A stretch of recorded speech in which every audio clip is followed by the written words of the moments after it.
All right, let's see if Twitch is hearing it. Go ahead and speak again. Testing, testing. Yes, can hear you. Okay. Nice. Let's get back to everything. Sorry about that, guys. It's been Ooh, now we got a buzz on your side. Still? Yeah. Your gain's up a little too much. How about now? Yeah, it's good. All right. Start everything back up. I do apologize, guys. I don't know what the hell is going on here with any of that. Yes. Okay, now the buzz is back. Still here? Yes. Heavily. Let's try. How about now? How about now? That's good. All right.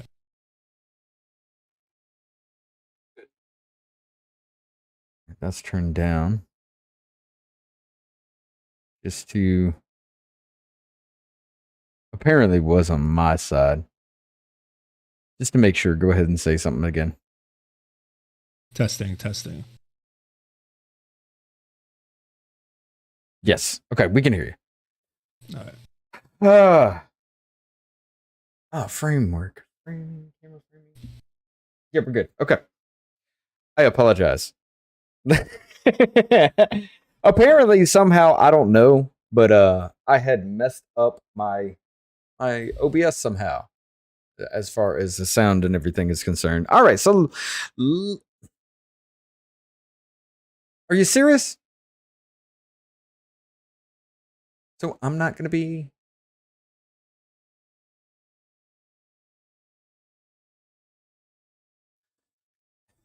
All right. We're just going to do this in the live version because I'm not messing around with that anymore. This is the beauty of going live, right? Dude, I don't even know. I haven't even messed with OBS. I just started it up today, and apparently it's all... So I apologize. But gotcha. Today, the DOJ has released a heavily redacted version of the affidavit on the Mar-A-Lago raid. We'll be getting into that, and it's looking like a whole bunch of BS is involved with that, for what we can see at least. I came across a news article a little bit late in the game. It's been written a while back, and I just wanted to kind of discuss it because it kind of plays into another topic that we were having here. It appears that Russia is saying that the U.S. is headed for a civil war, and they are hinting at the fact that if we do, they may back up the people of the United States. We are going to be talking about revisiting the whole idea about civil war here again. Again, with us, Travis, for his second time on the show. Travis from Flip the Script podcast. How you doing today? Doing great. Hope everyone else is doing good too. Yeah, like he was saying, he's gonna stay off camera because he's got a little bit of an eye infection, so he don't want to look like a horrible monster on the screen there for you guys. Looking a little nuts. But yeah, before we get into this, let's go back through it again. What do you think about the raid on Mar-A-Lago? Yeah, so the raid on Mar-A-Lago was 100% all political. It's being used to try to sway public opinion against Trump for not only the upcoming midterm elections, that in conjunction with the January 6th committee. You know, they're trying to paint the picture that Trump is so bad, his supporters are so bad, and you have to vote against him. So this whole raid on Mar-a-Lago was to try to sway public opinion, try to put out there that he has classified, secret, top secret, nuclear stuff in his possession, stole it from the White House. This is all just trying to change public opinion against Trump. But I think all of that's backfiring on them. And so that's one of the things that this redaction or the affidavit that came out, it's all heavily redacted. There's no real information in it. And it's just all theater. Right. Right. I kind of feel the same way. It pissed me off. By the way, thank you, Trump Shorts, there for catching my fuck up and yeah, letting me know. I appreciate that. But I kind of feel the same way myself. And it kind of pissed me off because Obama took classified documents saying he was going to digitize them and never did. Hillary Clinton destroyed evidence of her classified documents on her home server, and everybody's just like, "Oh well, there's nothing we Right. can do about it." They've all done it. Every Yeah, president has taken everyone has. stuff from the White House. Especially seeing as how we still use them as advisors and ambassadors and things like that. So if a former president were to go overseas to talk to somebody, say if let's say if Obama went over to Russia to talk to them, which Russia hates him anyway, but let's say they do, if Obama goes over there and he doesn't have access to classified documents or anything, how is he going to negotiate shit? Right. So I mean, this whole thing it's just bullshit. The whole thing of nuclear documents, that's come on. That was put out. I think it was the Washington Post that put Yep. that out. And you look at the words that they used. They said Trump could have, right? Mhm. These media organizations always do that. They always like it could be this or it may be that. Like, yeah, you know what? A meteor could hit us tomorrow too, but what's the likelihood of it, right? Right. And that's what they use to try to manipulate people. Oh, definitely. They definitely use that shit heavily with that. But even with that, guys, listen. Other than nuclear codes, there ain't shit you can't Google about our nuclear arsenal. I can Google right now how many nuclear weapons we have, where they're located, who's the chain of Right. command for it. I can look up everything but nuclear codes. And by the way, the gold codes change daily. The backup codes change, what is it, monthly, I believe? And, the presidential codes change every time there's a new president in office. So if he had codes, what the fuck does it matter? They're dead. They're not going to be used. And if he tried, they would already know, hey, something's fucked up here. Yeah. So the Washington Post doing that, it's just like these motherfuckers are the ones that still, hired Taylor Lorenz, who sits there and cried about being bullied online because she's a woman, then went and doxed the woman that ran the Libs of TikTok account. Yeah. And then cried because her family got doxed. Right. I she did the doxing. She did the dox, and then she denied it. Right. Know? And it's just like everybody knows who did it. Like it pisses me off that Washington Post has become like they're mainstream news, but yet every single thing they do is just it's all complete bullshit. It's just like them. It's just like the New York Times. It's all of them. Right. Yeah, that is everybody. Everybody spins it and spreads propaganda their own way. It's just like independent media has really become the real news site. Yeah, you got your big ones. No matter what you lean, how you lean, most of them are the ones that are actually giving you the news. Yes, they are going to spin it their way and tell you how they feel about it, but they're going to tell you the truth behind it. Right. So, I mean, getting behind these news organizations, and yes, my TikTok account is just most of it is just screenshots of news articles just to see who's paying attention, just to see who reads these things and who knows how the media manipulates. I've been trying to help other people out. We have been waking people up on TikTok. I've said it multiple times before that we are winning that war on TikTok. Most of the accounts for political are now, I'm not gonna say most, but more than 50% are now right leaning, and definitely because there is a little less censorship on TikTok than there is on YouTube and things like that. A lot of people dump on TikTok. Like it's China, whatever. But listen, you have to go where you're gonna get your message out. Right. So, like, people always talk about like, oh, True Social and Rumble. Like, those are great. Those are great backups. But on Rumble, I have 5 followers. Right. YouTube, I have 400 and something. On TikTok, I have over 11,000. Right. So if I want to have a message that I want to get out, I'm going to go where my message is going to be, you know? Oh, So, definitely.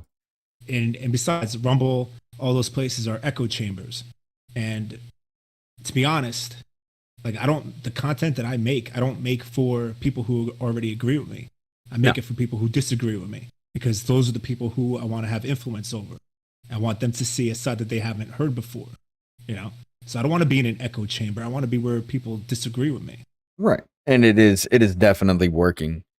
You know, I have people that do pop up on my account sometimes where they're just like, oh, well, this is this and this and this. And I do it sneakily and backhanded, but I'll grab just a screenshot of an article because I know they're not going to read past that headline. Because if they did, they'd get in a deeper conversation with me. Right. But I'll just grab that screenshot of a headline and just be like, bitch, here it is. Go look it up. Go search for your information. They never do. They never back down. You know, I've challenged at least 17 people going against the liberal trucker on the PACT Act. I've challenged at least 17 people. Come on the show. Let's read it. The entire document, all 20 supporting documents. Let's listen to everything even every politician has said. I'll show you where the wording is wrong. It's not something in there that it's just, it's going against the veterans, why Republicans shot it down or any way, shape, or form. I'll show you why the wording is wrong, and nobody takes up on the offer. And it's because they're scared. They don't know. Right. But we are winning that war. The people that we have on TikTok, the little group we have created, we picked up a good little bit of people along the way too. We are the Elon Musk for TikTok, and that's why the government wants to shut us down. That's why TikTok is hitting us hard.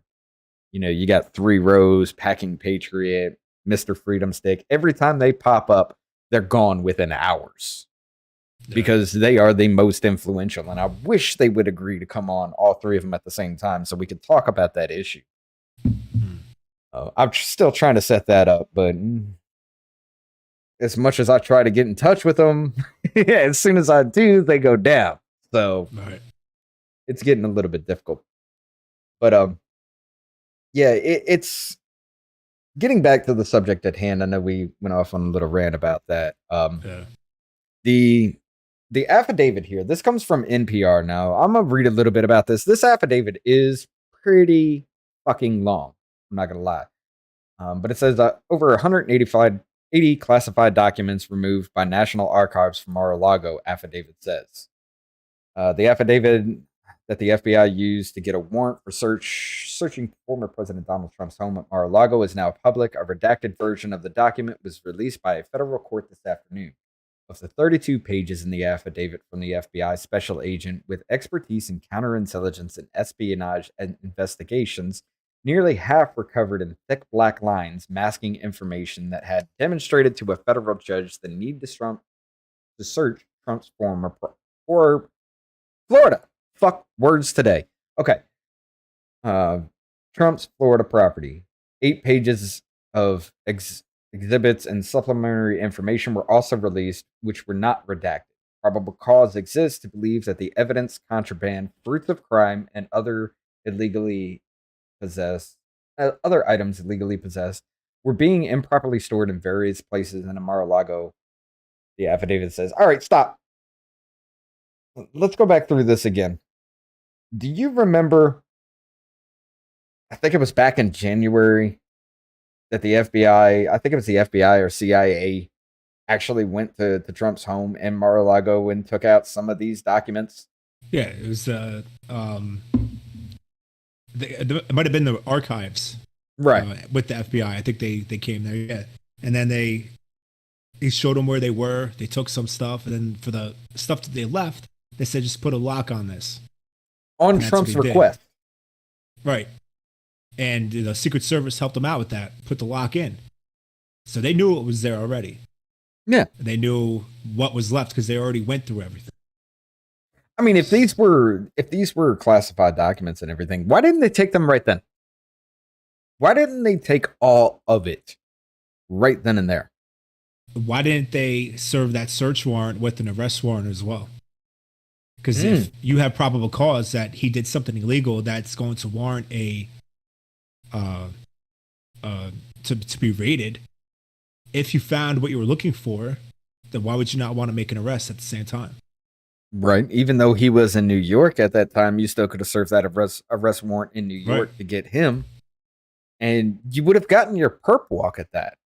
But legally, if they would have arrested him for this kind of thing, knowing, now this is all just speculation, knowing that they ain't got shit, that would be one hell of a problem for the FBI itself. Which, how long has it been now? It's been over a month. I know that. I don't remember because exactly. if you know that they've searched everything that they had there already, and they still haven't indicted him, they haven't arrested him for anything.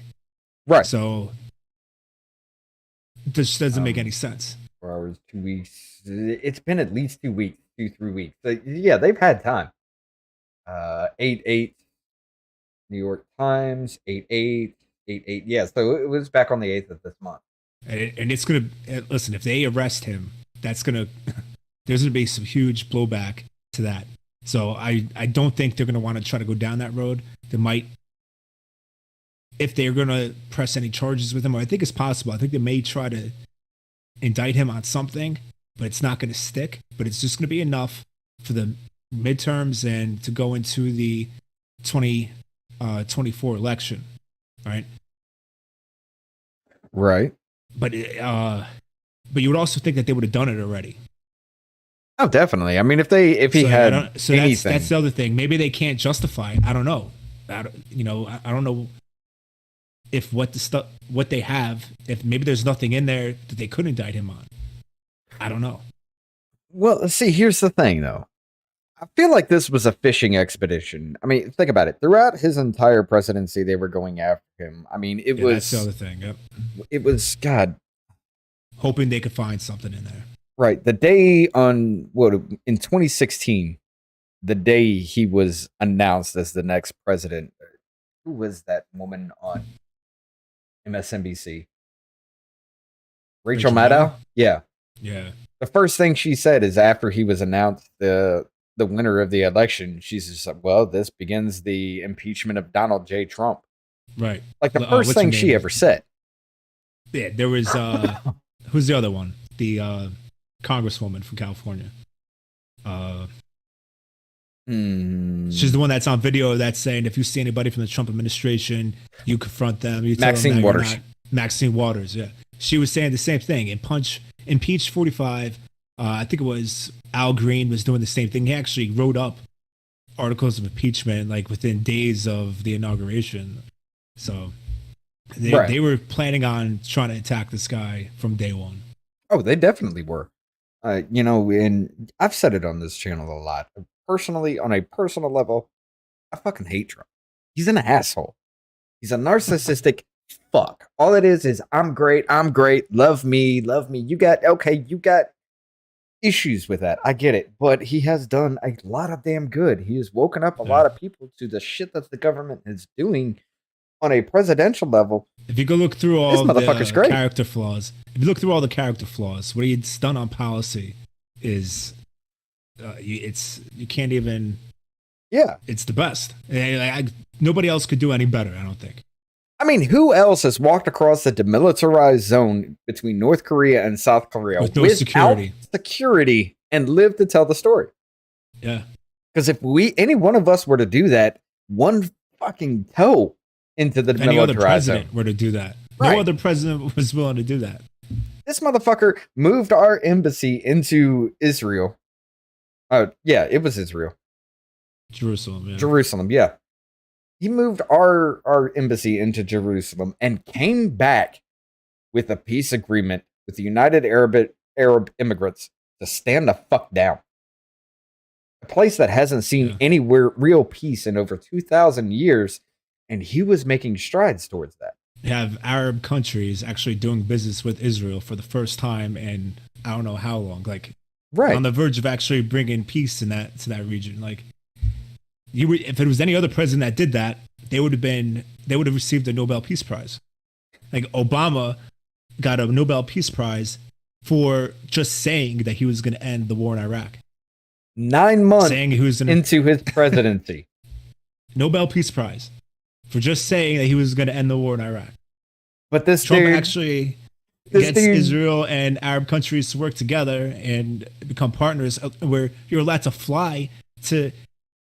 There's flights now between Israel and the UAE and Jordan now. Yep. That wasn't going on before, but no, you can't give him anything. You can't give him any credit. He was nominated 3 times. 3 damn times he was nominated for the Peace Prize, and not a single one. But 9 months into Obama's presidency, he gets one. And then through 8 years, he drops enough bombs within his presidency to equate to one every 20 minutes of his fucking presidency. How do you do that? How many civilians died under the Obama presidency? Our civilians? How many kids? Not only that, there was an American citizen that was taken out by a drone that we dropped. Yeah. An American citizen that was killed without due process. Abdul al-Zahiri or something like that? Something like that, yeah. I forget the dude's name, but yes. He was targeted. Yeah. Without due process. I mean, there was that whole talk of, wasn't it under Obama that they launched a surgical strike against what they believed to be a terrorist, and all it was a guy performing one of our citizens, like holding a little thing of water. Do you remember anything about that? I don't remember hearing about that. I do. I don't remember who it was from, but yeah, there was a surgical strike on an aid worker. I think that was under Obama. There was a surgical strike on an aid worker who they thought was a terrorist carrying a bomb. Turns out he was just carrying like a little crate of water kind of situation, and it's not surprising. Yeah. It's not surprising. I mean, it is surprising. It should be surprising, but it's not, It should be alarming and people should be pissed, but let's sweep that under the rug because, oh, fuck, we fucked up. Well, same thing with the pullout in Afghanistan. Oh, God. We drone striked a whole family. Yeah. Yeah. And got 13 of our own service members killed because Biden figured, hey, Trump was going to do this, so let's just do it right now in the dead of night without any kind of warning. Let's just go ahead and just get everybody out. Okay.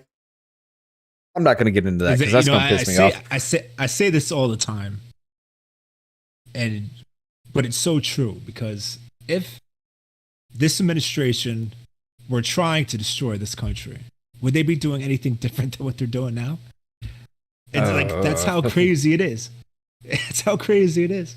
Dude, it's like, they're actively trying to do everything they can to weaken us and empower our enemies. You are right. I mean, look at all the money we have spent just in Ukraine alone. We are creeping up to 100 billion. It is over 70 billion now that we have given Ukraine. You guys realize that, right? Billion. No, well, that's just us. But then when you look at the world, yeah, it's over that. That's almost 700 billion, right? Almost $1 trillion, $750 billion that Ukraine has gotten from all countries all over the world. Now, remember when Elon Musk wanted to buy Twitter for $45 billion? Everybody all was these pissed. Crazies were saying, everybody was like, oh, you could end world hunger with all that money, and now you're buying Twitter, but you could end world hunger. What about the $700 billion that we've given to Ukraine? What could you have done for the world for that? It hasn't stopped Russia, though. And you can look up in archives, but it was scrubbed from active internet right now, where there was an actual report that came out that was saying about 30% of all the money is actually going to the front lines in Ukraine, yet Ukraine's parliament voted to give themselves a 70% raise. I'm sure some of Hunter Biden's business people are getting some of that money. Oh, yeah. Dude, we have at least 5 politicians that I can name off the top of my head that had children that have worked on boards in Ukraine. Whether it be from, Hunter Biden with Burisma. Nancy Pelosi had a child that worked on the board of, I think it was Merck over there. Mhm. We have 5 politicians that are still in office that have had children in prominent positions on boards in companies that we literally they have no experience in, and we have no real reason why they need no real reason why they need to be there. You know, this Now, is listen, I want to make it clear that what's happening to the citizens of Ukraine is horrible, right? oh yeah, Like, yeah, they don't I deserve have that complete shit. compassion for them. I have complete compassion for them. And, you know, if I was in their shoes, I would want somebody coming in to help us as well, right? But And you know, looking talk at it from our angle, though, there was a lot of corruption going on. And I was saying for a long time, I thought that our military industrial complex was going to try to use what was happening in Ukraine to get the U.S. troops involved so they could keep their war racket going, just like they had going on in the Middle East for 20 years, right? right, So they were going to try to destabilize Eastern Europe and have the same thing going on. right. That doesn't seem to be happening yet, but we got to keep our eyes on this as we enter the fall, because Well, as Eastern Europe is at least going through that now. Yeah, well, as fall and winter comes, a lot of these NATO countries that backed all these sanctions on Russia, they're heavily dependent on Russian oil for heat. Yep. And just like Germany, it was almost entirely relies on Russia. And they're not getting that oil right now. They don't need it yet, but once winter comes, they're either going to freeze to death, or something's going to have to happen where the sanctions are lifted on Russia. Right. And the only way that that's going to happen, and that's even if Russia allows for their oil to be sent there, because Russia's in a position where we don't have to send you our oil because until we win, right? Right. That might be their stance. And all these NATO countries are going to go without Russian oil in the winter. Well, so it's going to be interesting to see what happens. I think we're going to see a lot of NATO countries turn their back on Ukraine. And it's going to be a very sad thing. And I don't know what an end is going to look like. But if I had to make a prediction, I'm going to say it's probably going to be Russia's not going to completely take Ukraine. Ukraine's going to remain as it is, but they're going to have to cut all ties with NATO. And I think that's the only way that that's going to end. The whole point with that was it's it's a little bit nuanced, and I've been talking to a little Russian gaming friend of mine. He's been kind of giving me the inside scoop about Russia's stance on this as well. But the whole problem with this has been, it's during when the Soviet Union fell. Okay, Ukraine, it's the Ukraine, by the way, because Ukraine means borderland. So it was supposed to be the borderland. It was supposed to be a neutral territory between NATO and Russia. During that time, we said we're not going to move another inch east. Well, guess what? Ukraine says, "Hey, I want to join NATO." They sit on the border of Russia. Okay, so if Ukraine joins NATO, then we are on Russian border. Same with Finland. Right. Same with Sweden. Finland and Sweden, I think, have actually joined or are getting close to it now. Yeah, they're definitely trying. Russia's freaking the fuck out because, I mean, what would you do if, let's say, China put missiles in Canadian soil or Mexico soil? Yeah, exactly. What the hell? It's the same situation. They're just like, okay, we have problems. Now, the Donbass region, and there's another something like that, they actually consider themselves Russian because, they do speak Russian dialect majorly. They are heavily influenced by Russia. Mm-hmm. The Ukrainian army, especially the Azov battalion, has been killing Ukrainian people in those regions, cutting off their water supply, literally shooting missiles into those regions. Russia was just like, okay, we've had enough. We consider them our people. Let's go. Right. And they were going to do that while Trump was in office. Trump stepped in and he's just like, hold up. Let's take a look at this. the whole quid pro quo with Biden, where he was just saying on camera, if you don't fire this prosecutor who's investigating the board of directors that my son sits on, you don't get the $1 billion. Well, son of a bitch, that prosecutor was fired. Yeah, that's not corrupt or anything. No, that's not corruption. Let's impeach Trump for asking for that to be investigated, right? It's so crazy. It's like we're living in the Twilight Zone. Well, Abel, thanks for the invite. You should be close to on your way to go hang out with Gothics. So shut up. Trump shorts are just a bunch of hypocrites. 100% agree. You said it well. Appreciate it. But yeah, it's look. There's a whole huge story between Russia and Ukraine and why this is played out. And what's disturbing about it is here in the United States, we don't get shit. We don't. We see articles about Russia winning. We see articles about Ukraine winning. Hell, there's a famous picture that went viral where cars were overturned, set ablaze. And this was supposed to be because, Russia had moved in and just destroyed the region, yet not a single damn window in any building is broken. Right. That's not it's really fishy. hard to it's really hard to know what's real, what's not, what's coming out of our media. Right. And if you accept on any side as just reading it and accepting it as being true, it's really hard to discern what's real and what's not, because there's, I don't know if do you listen to Lex Friedman at all? I do. However, I have my issue with him because it's just his voice. It really is, because he's got that mono. He's got like a Ben Stein voice. Yeah. So anyway, he had this. He had a former CIA agent on not too long ago, and I heard that one. He was saying that on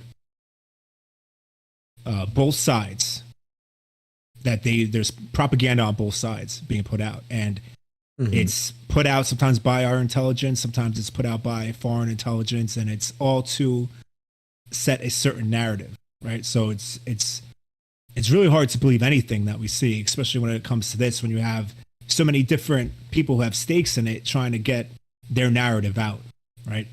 So, and had this happened 10 years ago, everybody would have fallen in line with everything. Nobody would have known shit.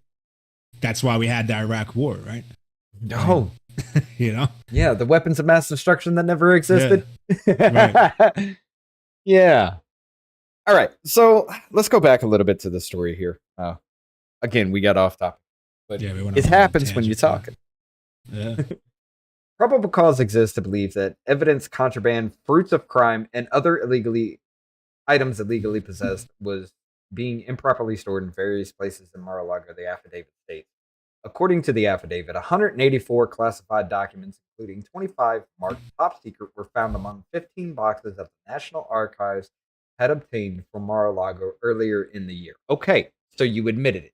They knew they were there. They found them earlier in the year, and they left them the fuck? Yeah. As well as other denoted with labels indicating they had contained national security information such as FISA. Some of these documents were intermixed with other files. Well, you know what that is, right? FISA?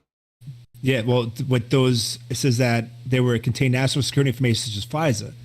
Right. Those are probably Russiagate documents.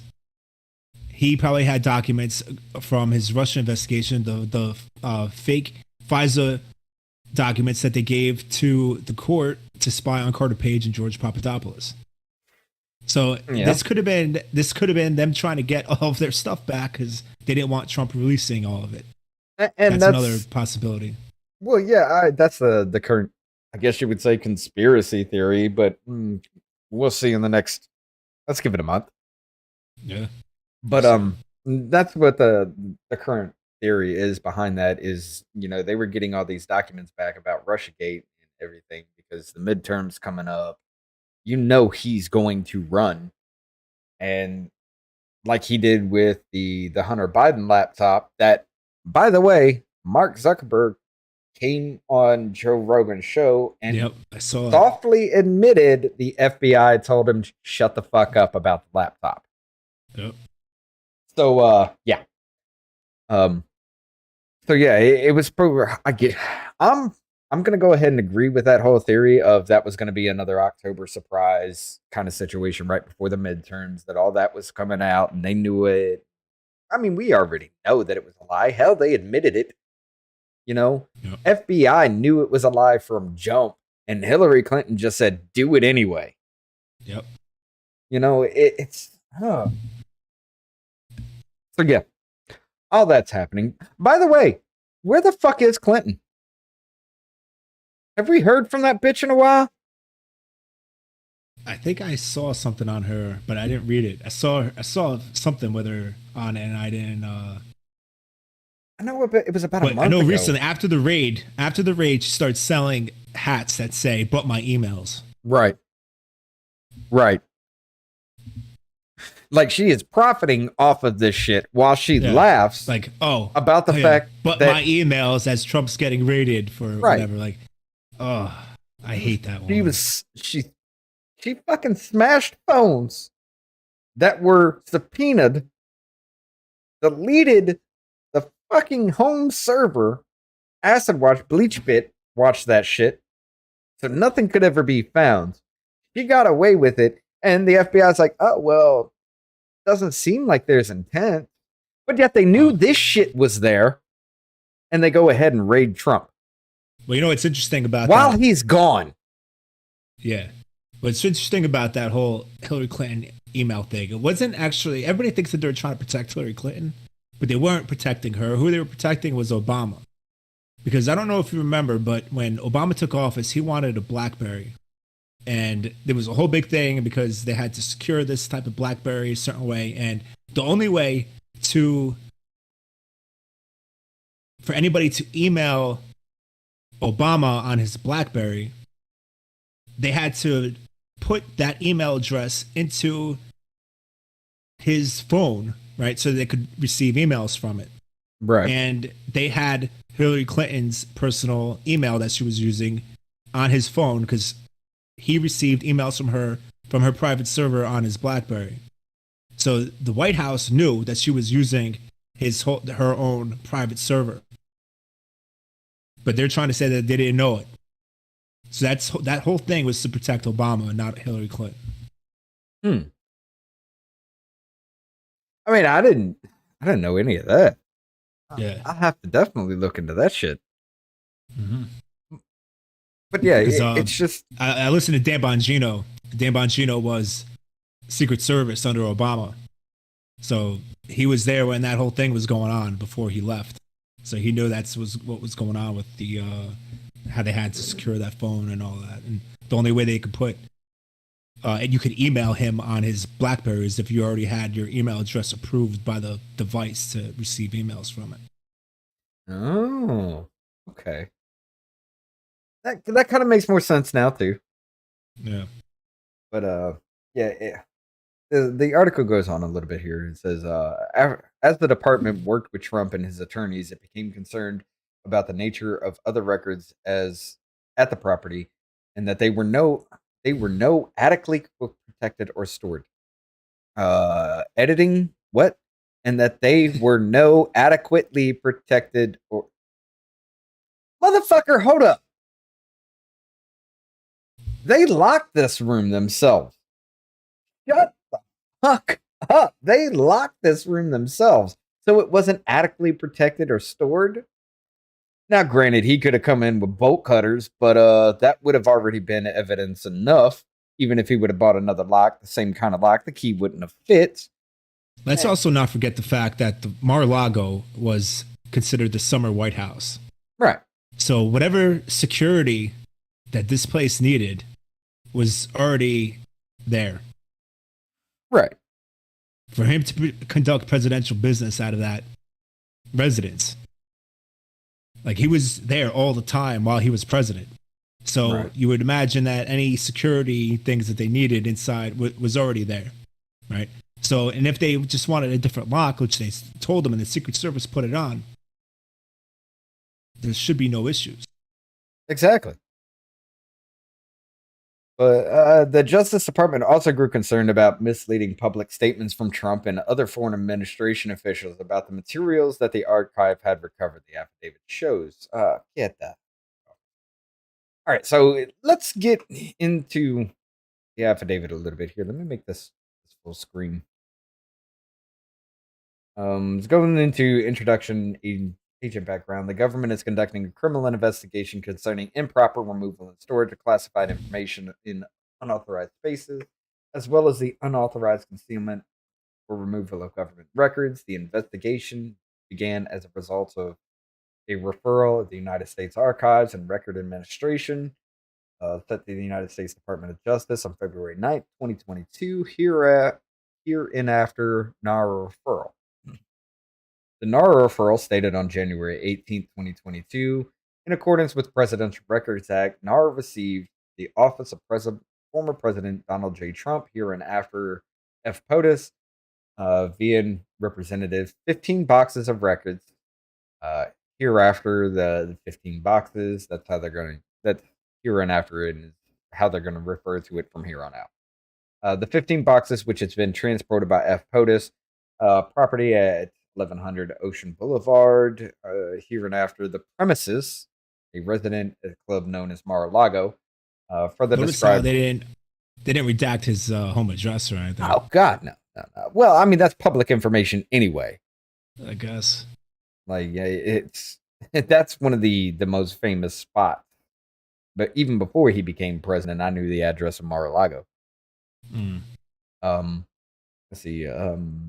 Were reported in NARA to contain, among other things, highly classified documents intermingled with other records. After an initial review, NARA referral, the federal investigation opened up a criminal investigation to, among other things, determine how the documents with classification marking and records were removed from the White House or any other authorized locations for storage of classified materials and came to be stored at the premises. Y'all motherfuckers already know.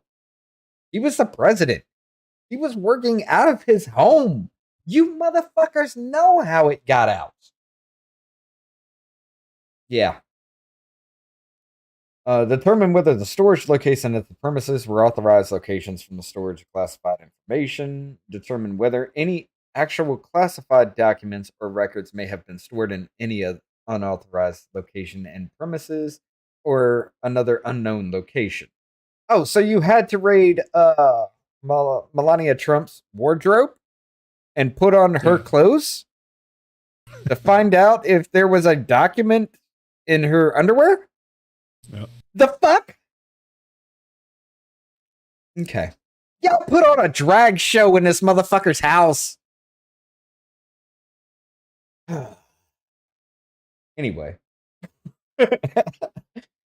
Let's see. Such as identify any persons who may have removed or retained classified information without authorization and or in an unauthorized space. So you're saying if it wasn't on his desk in that office that was locked by you, that's an unauthorized space. I mean, let's just get into it was the authorized before, but now it's not. Right. Something along those lines. Is this what we're doing? All right.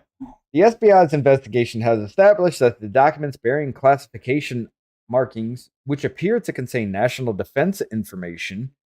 Oh, so that's where they were getting the whole nuclear document. That's probably what they were doing, the national defense information. Were among materials. And that's a broad.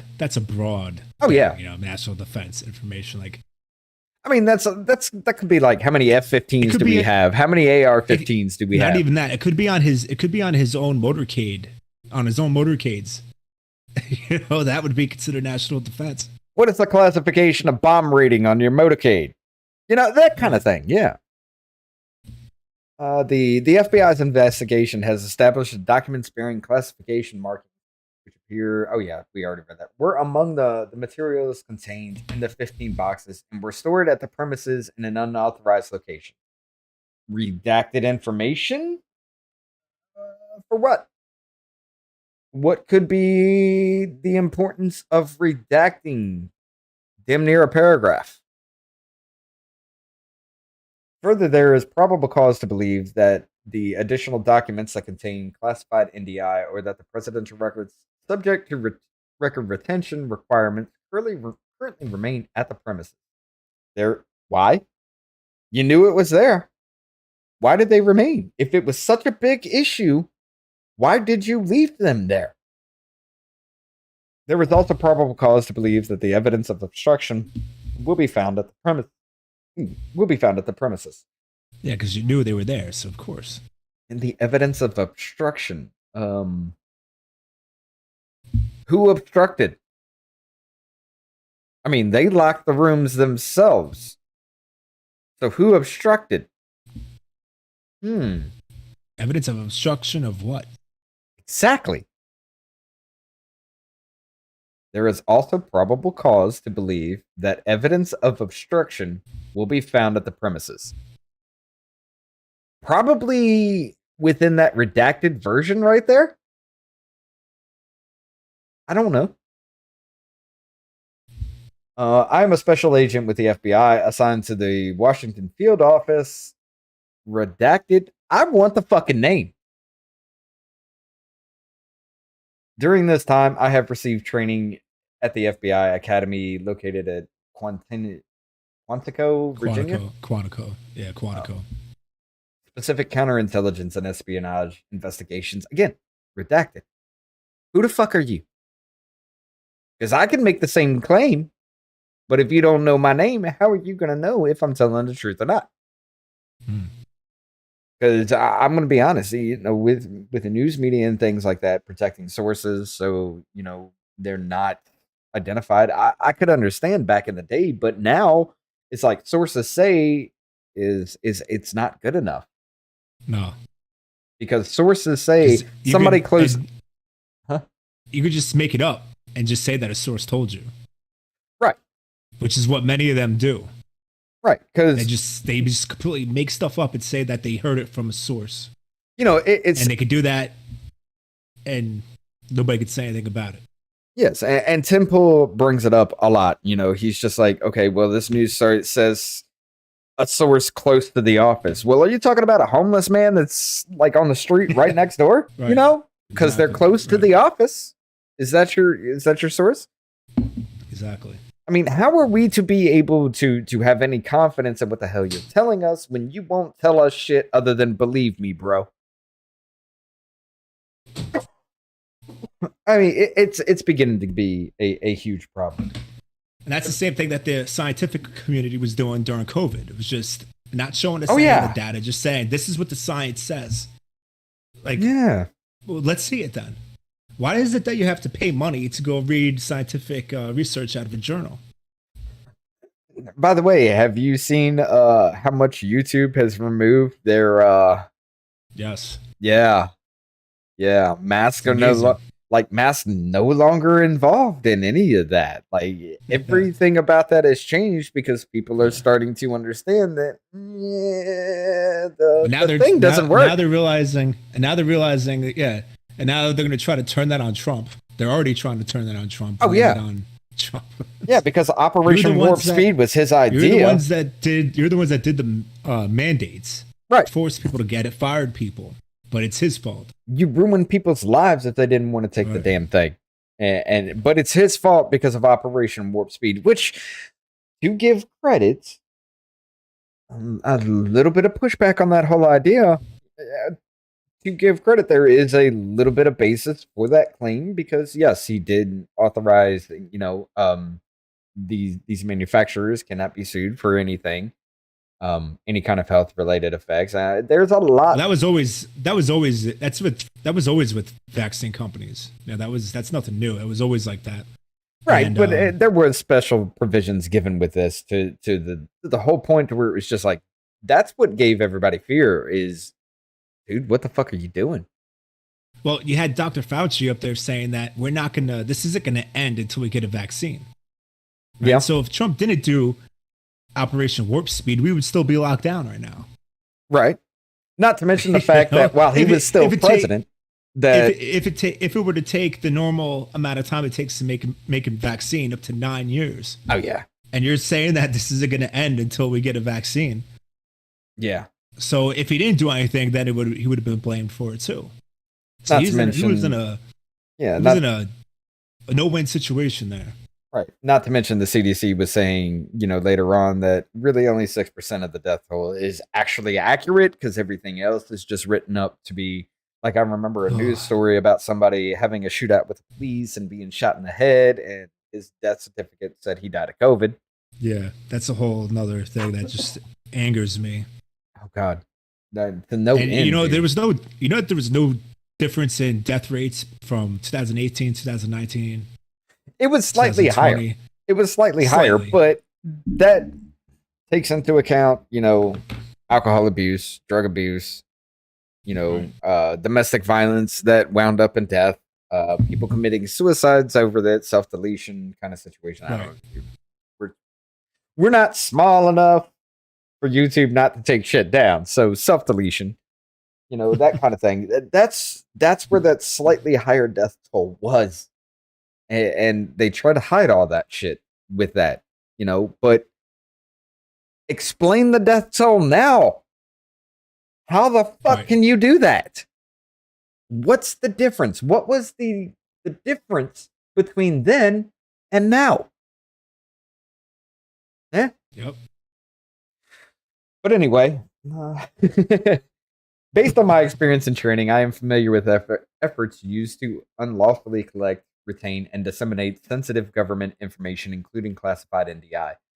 I make this affidavit in support of an application under Rule 41 of the Federal Rules of Criminal Procedure for warrants to search the premises known as premises, as further described in Attachment A for the things described in Attachment B.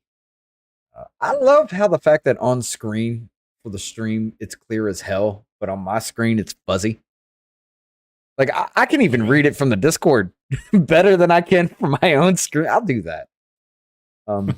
Based on the following facts, there is probable cause to believe that the locations to be searched in the premises contain evidence, contraband, fruits of crimes, and other items illegally processed in violation of USC 779E, 1519, or 2071. Okay. I'm not going to look this up. That's going to be too much right now. The facts set forth in the affidavit are based in my personal knowledge. The facts set forth in this affidavit are based in my personal knowledge. Now, I want to know who the hell did this. I need to know that information now.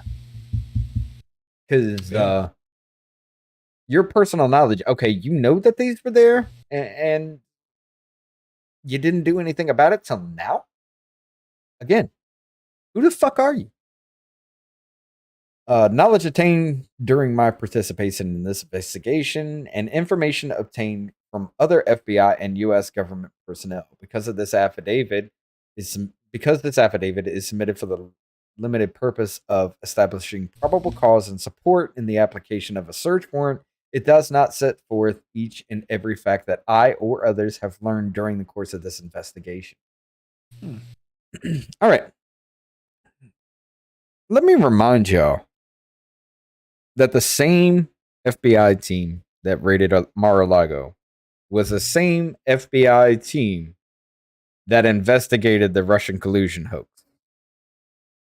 The same ones that knew it was a lie from the very beginning, and because Clinton said do it anyway, it's the same team that ran up in his home saying these documents are there. And I know it. Yeah. They don't have any, you don't think they have any type of motive? Oh, they have motive. They couldn't get him on that shit. A little bit of a vendetta there. Yeah. They couldn't get him on that shit. Never mind the fact that Merrick Garland was supposed to be on the Supreme Court and was shut down during Trump's presidency. Never mind the fact that the judge signed the warrants at the time was a lawyer for one of Epstein's clients. Not only that, he was a Never mind all prosecutor that. first. Right. He was a prosecutor first. And then then he's like, I'm going to go work for this guy instead. Never Crazy. mind all that, because there's nothing there, guys. There's no connection to any of that shit. Statutory authorities and definitions. Under 18 U.S. Code 793E, whoever having unauthorized possession of, access to, or control over any document or information relating to the national defense, which information the processor has reason to believe could be used to the injury of the United States or to the advantage of any foreign nation, willfully communicates, delivers, transmits, or causes to be properly communicated, delivered, or transmitted, or attempts to do or causes the same to any person not entitled to receive it, or willfully retains the same and fails to deliver it to the officer or employee. So you're telling me that what's his youngest son's name? Barron. You're telling me that Barron Trump is now probably under investigation because he probably heard his dad say or looked at a document that he shouldn't have? Wouldn't be surprised. What about Melania Trump? Her too. The whole damn family at this point. I'm sure Donald Trump Jr. knows things he shouldn't know. But Hillary, oh God, what's the Clinton's daughter's name? Chelsea. I'm sure she knows shit she shouldn't. Why is she not under investigation? Every fucking president's child. Come on now. Did you see the thing about Chelsea? She said that she's deleting all of Kanye West's music because of his behavior.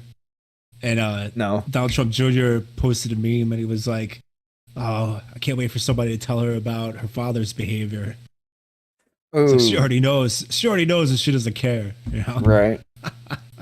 Oh yeah, she knows. I mean, dude, she was a whore while he was president. He was going around fucking everybody. But anyway, I remember that shit. I remember when I was a teenager in that, I was just like, she's not even good looking, but I'd still tap that. Let's see. Of the United States, to enter receiver shall be fined or imprisoned for no more than 10 years. Or both. Okay. So that's what they were looking for. That's what they're going for. That sentence right there. Mm-hmm. Let's see. To any persons not entitled to receive it or willfully retains the same and fails to deliver it to the officer or employee of the United States entitled to receive it shall be fined or imprisoned not more than 10 years or more. Or both. That is why. That is why it was done. They were already there. They already looked at the documents. They already knew that they were there. They left them. They told them to secure it. And now you come back. They left them for, 7.5 months?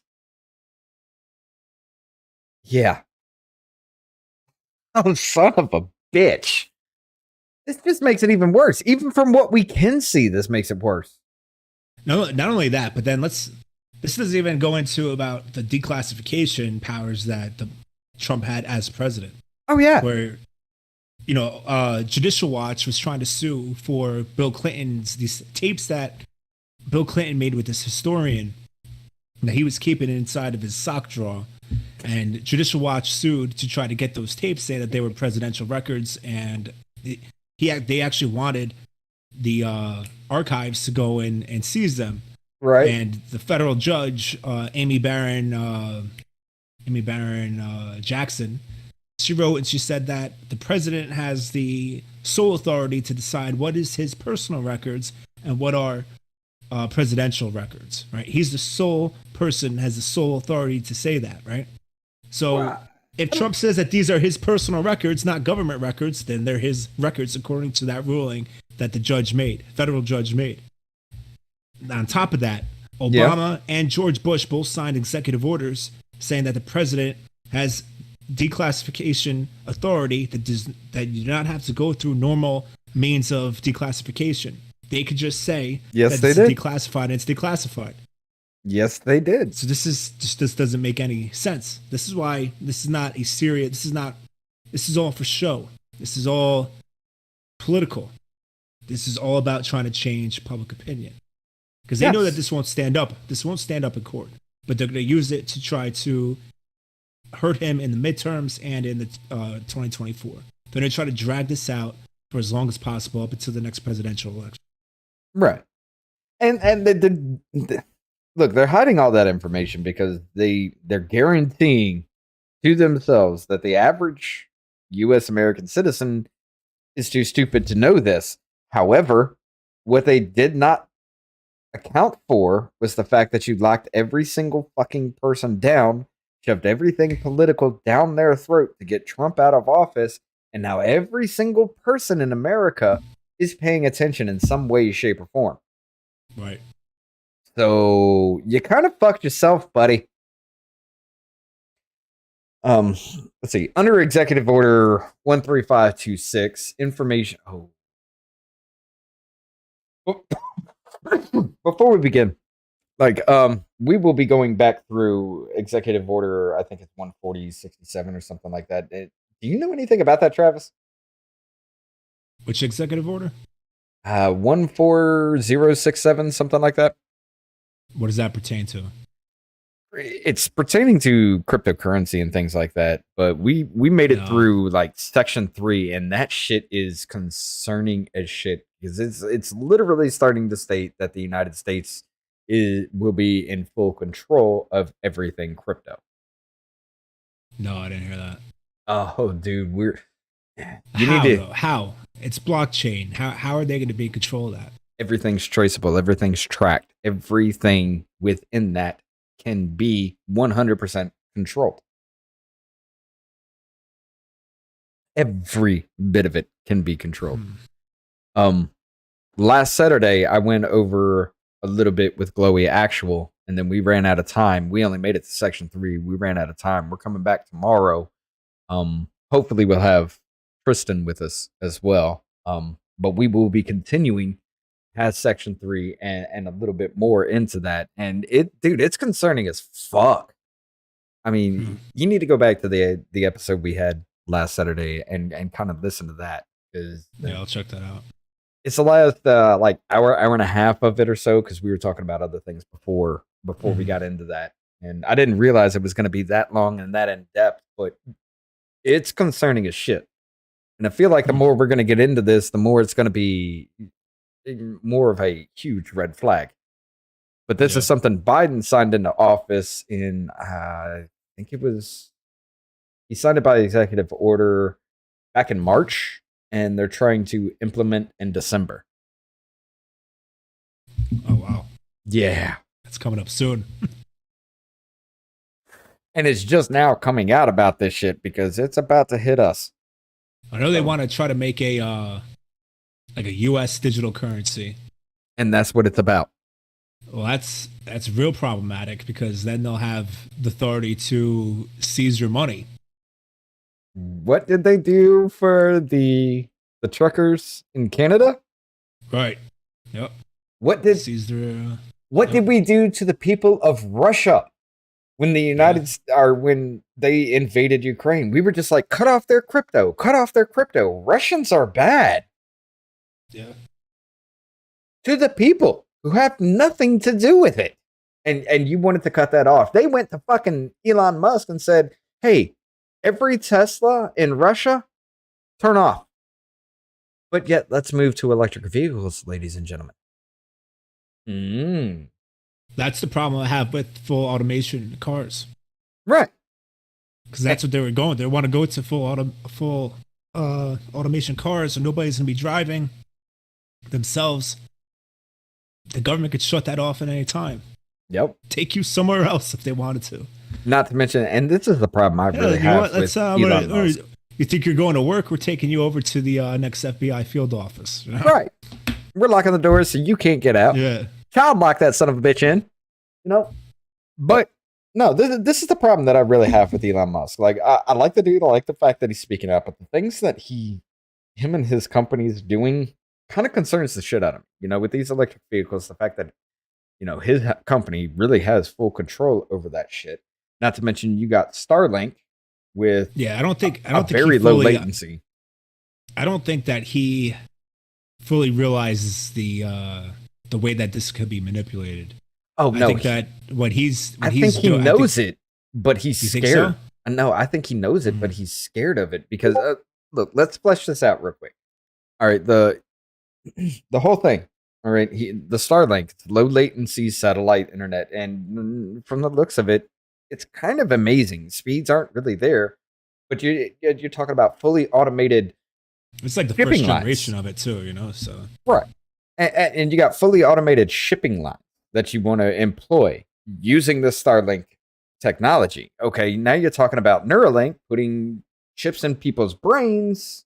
yeah, that's Linked to that, guess who holds the biggest portion of stock within Neuralink, Tesla, and Starlink? Let me guess, Bill Gates. Nope. I don't know. Do the names BlackRock and Vanguard mean anything? BlackRock. Okay, Vanguard. Yeah. And what did Elon Musk prove with Twitter? All you have to do is just buy him out and have full control. True. That's my concern with it. Is he got careless with all of his shit. Yes, what he's doing is amazing and I fucking love it. But he got careless with his investors simply because he didn't have the foresight, nor did he actually probably understood what BlackRock and Vanguard are, because I didn't until they started buying up all the homes in America above market value. Yeah. But let's go a little bit further. Under an executive order 13526, information, any form may be classified of it is owned by, produced, or is therefore under the control of the United States government falls within one or more of the categories set forth in the executive order: top secret, secret, and confidential. And 3 is classified by any original classification authority who deems, why am I reading that? Who determines that it is unauthorized disclosure reasonably could be expected to result in damage to national security. Okay, this is just giving more. Let's get into some real shit here. Oh my god, this is just more jargon here for that probable cause. Okay, here we go. On February 9th, 2022, the special agent in charge of the NARA Office of the Inspector General sent the NARA referral via email to the DOJ. The NARA referral stated that, according to the NARA's White House Liaison Division Director, a parliamentary review of the 15 boxes indicated that they had contained newspapers, magazines, printed news articles, photos, miscellaneous printouts, notes, presidential correspondence, personal and post-presidential records, and a lot of classified records. In quotations, a lot of classified records. Shut the fuck up. You motherfuckers raided his home for newspapers, magazines, printed news articles, and a lot of classified records. Shut the fuck up. Gotta love it. Of most significant concern was a highly classified records were unfoldered, intermixed within other records, and otherwise improperly identified. Okay. So according to who? Right. According to who? They were unfoldered. Okay, so they were probably in a box of other shit that was classified that he did have the authority to unclassify. And probably did. I'm not going to doubt the fact that he did. Y'all motherfuckers went in there for newspaper clippings. Shut up. Oh, goddamn. On February 18th, 2022, the Archivist of the United States, Chief Administrator of the NARA, stated that in a letter to Congress Committee on Oversight and Reform Chairwoman, the Honorable Carolyn B. Maloney, why was her name not redacted? Interesting. NARA had ongoing communications with the representatives of former President Trump throughout 2021. I'm going to be honest. I didn't know the hell that the Congress Committee of Oversight, I didn't know she even existed. I never even knew who the fuck Carolyn B. Maloney is. I'm gonna look into that. Yeah, I never heard of her. Represented as former President Trump throughout 2021, which resulted in the transfer of 15 boxes to NARA in January 2022. NARA had identified markings and classified national security information within the boxes. The letter also states that because NARA identified classified information in the boxes, NARA staff had been in communication with the Department of Justice. Because it was marked classified. But just because it's marked classified doesn't mean it is classified. Right, because if I had a classified document and it becomes unclassified because I say so, because I have the authority to do it, do I now have to have a stamp over it? What the fuck? No, I'm not going to have that. I'm going to have the original fucking version. Right. Oh.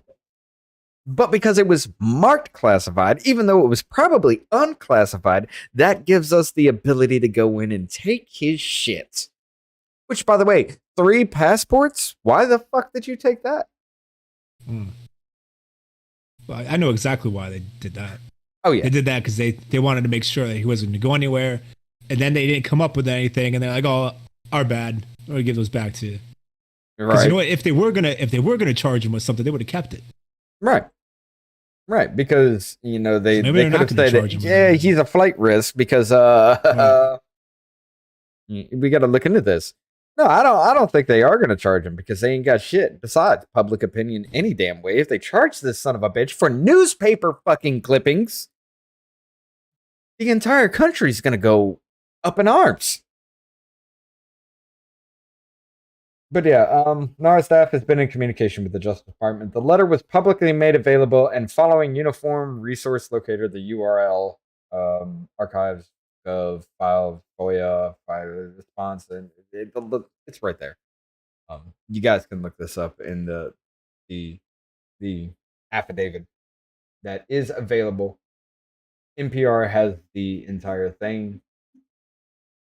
The NPR over 185 classified documents removed. National Archives. Now here's the trick.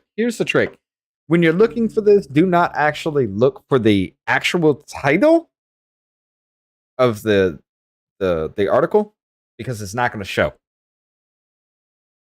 And I'm serious about this, and I'll Google it. What does come up?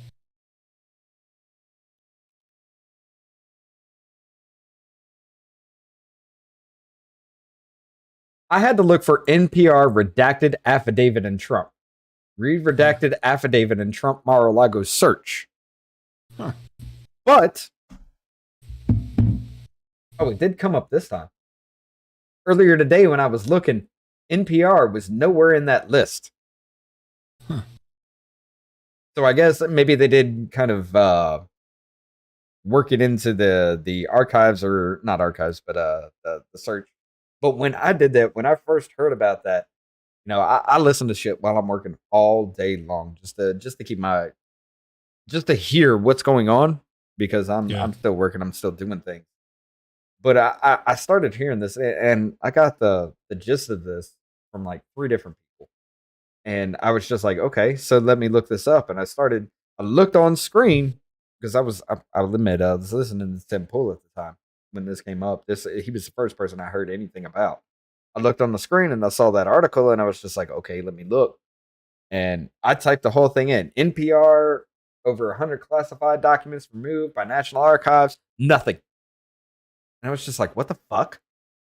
How? I'm looking for an exact article. So I searched for the NPR affidavit, redacted affidavit, and I was just like, there it is. But yeah, apparently you can search for the actual name of the article now, but it comes up differently in the search, though, as I can see. Well, yeah, yes and no. Because it's not gonna, if you typed in over 180 classified docs removed, but the article that comes up is read the redacted affidavit. Right. So it's not gonna, if you're not looking, like you had already clicked on it, so somebody else might not see that, might not know what that is. Well, there is a difference. The redacted activity used in the Mar-a-Lago versus that where Washington Post comes Oh, up there right it up is now. underneath There, I it. see. Okay, yeah, there it is. A little bit Yeah. of Google manipulation going on there. Maybe it was because of the fact that they haven't archived everything into the system at the time when that came out, because that was only 6 hours ago that shit came out. But it was something that kind of threw me off because I was just like, I'm looking for this exact article that they have on screen. What the fuck? So I Right. just attacked NPR redacted affidavit, and boom, there it was. But yeah, I want you guys to see this. You can go ahead and read this more yourself. This shit gets stupid. But the concerning problem. Whole page redacted. Whole page That's redacted. crazy. That's Oh, insane. half this page redacted. According to CBS Miami, article titled Moving Truck Spotted at Mar-a-Lago, published Monday, January 18th, 2021.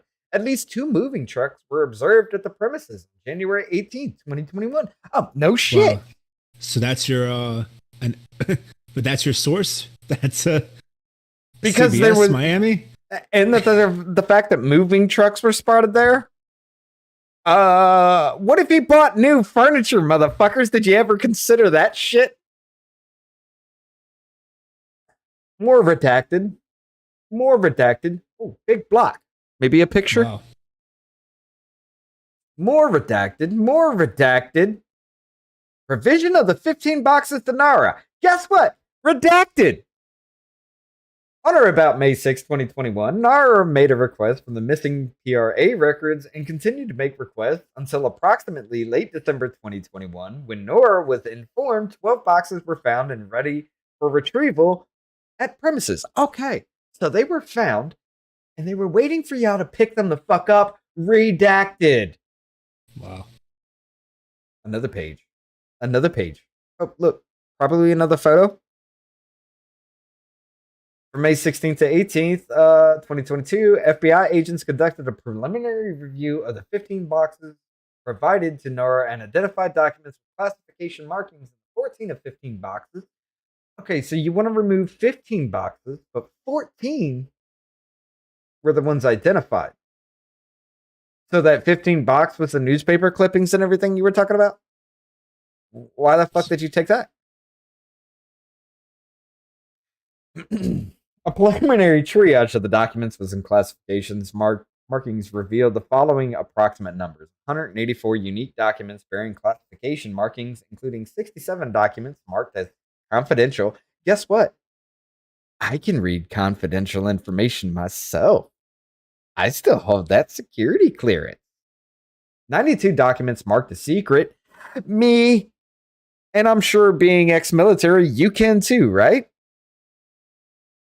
I definitely had a secret security clearance. I don't know if it's still active. Probably not. It's been years, but yeah, I mean, I had a secret security clearance. Mine's still active because I was a military contractor. Mine, Okay. Yeah. mine never had an end date. Figure that shit Oh, out. nice. I still hold it. I can't use it anywhere, but I still hold it. Hell, I What'd you walk work up on for? base here in What'd you work for? Ulista Management Services. Mm, We were Ulista, Chulista. It's an Alaskan based company. okay. Prototype integration facility on here in Huntsville, Alabama. We worked closely with them. Cool. And yeah, but the Patriot missile system was our bread and butter. Nice. Yeah, I know more about that than I should. Mm. But yeah, because of It's that, I can walk up on base. All I have to do is show my ID. They scan it and be like, "Have a good day." They don't ask any nice. other questions. Everybody else that I work for, though, except for like 2 other people that were ex-military, everybody else, they're just like, "Okay, where you going? What you doing? How you doing this? And how long are you gonna be there?" Kind of situation. They ask like 20 questions before we can get through the gate. For me, it's scan and go. Yeah, nice. A preliminary triage of the documents of classification. Okay, yeah, we already read that. 92 documents marked secret, 25 marked as top secret. Okay, so I couldn't have that. Further, the FBI agents observed markings and reflections of the following compartments and disseminating controls: HCS, FISA, Okron, Afron, and SEI. Don't know who the fuck they are. That was in the redacted information, apparently. I could Google it, but I'm not going to waste my time.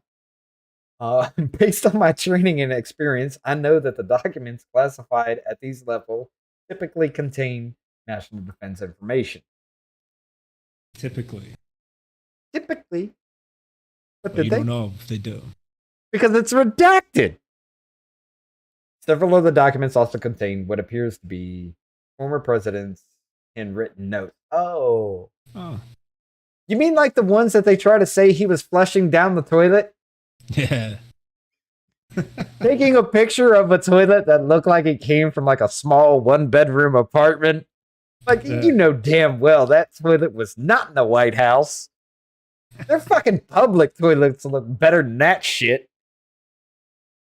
But anyway, more redacted bullshit. Oh. Redacted line in the second such letter. What second such letter?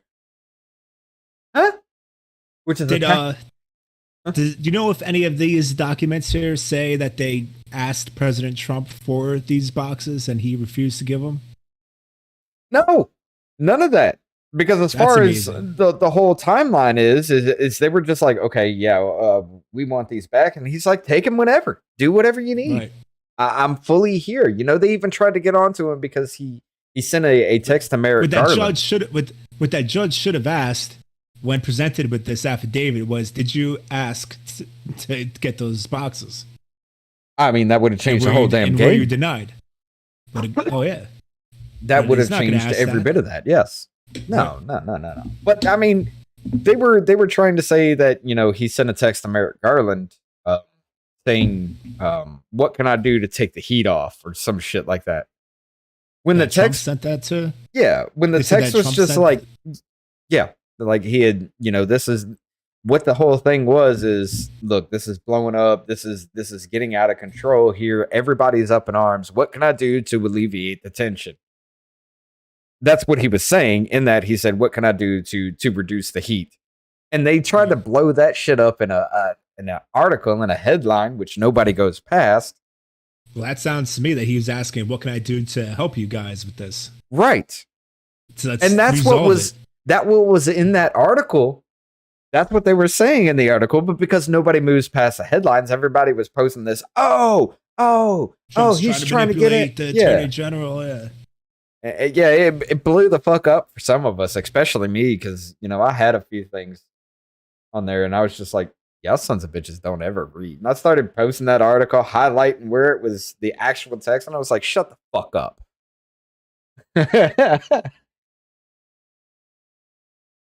But yeah, let's see. They cite Breitbart here. Oh. I am aware of an article published in Breitbart on May 5th, 2022, available at that link, which states that Kash Patel, who is described as a former POTUS official, characterized misleading reports. I need to read over here. As misleading reports and other news organizations that NARA had found classified materials among records that POTUS provided to NARA from Mar-A-Lago. Patel alleged that such reports were misleading because POTUS had declassified the materials at issue. Okay, so with the motherfucker declassified it, and he is the end-all be-all authority over a classified information, what the fuck did you walk in there for? And of course, redacted. More redacted.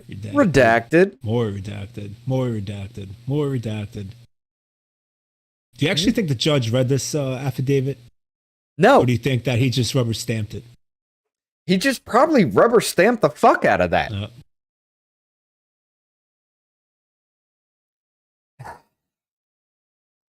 I'm so fucking done with this already. The amount of redaction in this has solidified in my mind that this is all just trumped up bullshit. Yep. Like they're probably pointing out of, hey, this isn't a thing, but we just want to remove this because of this reason.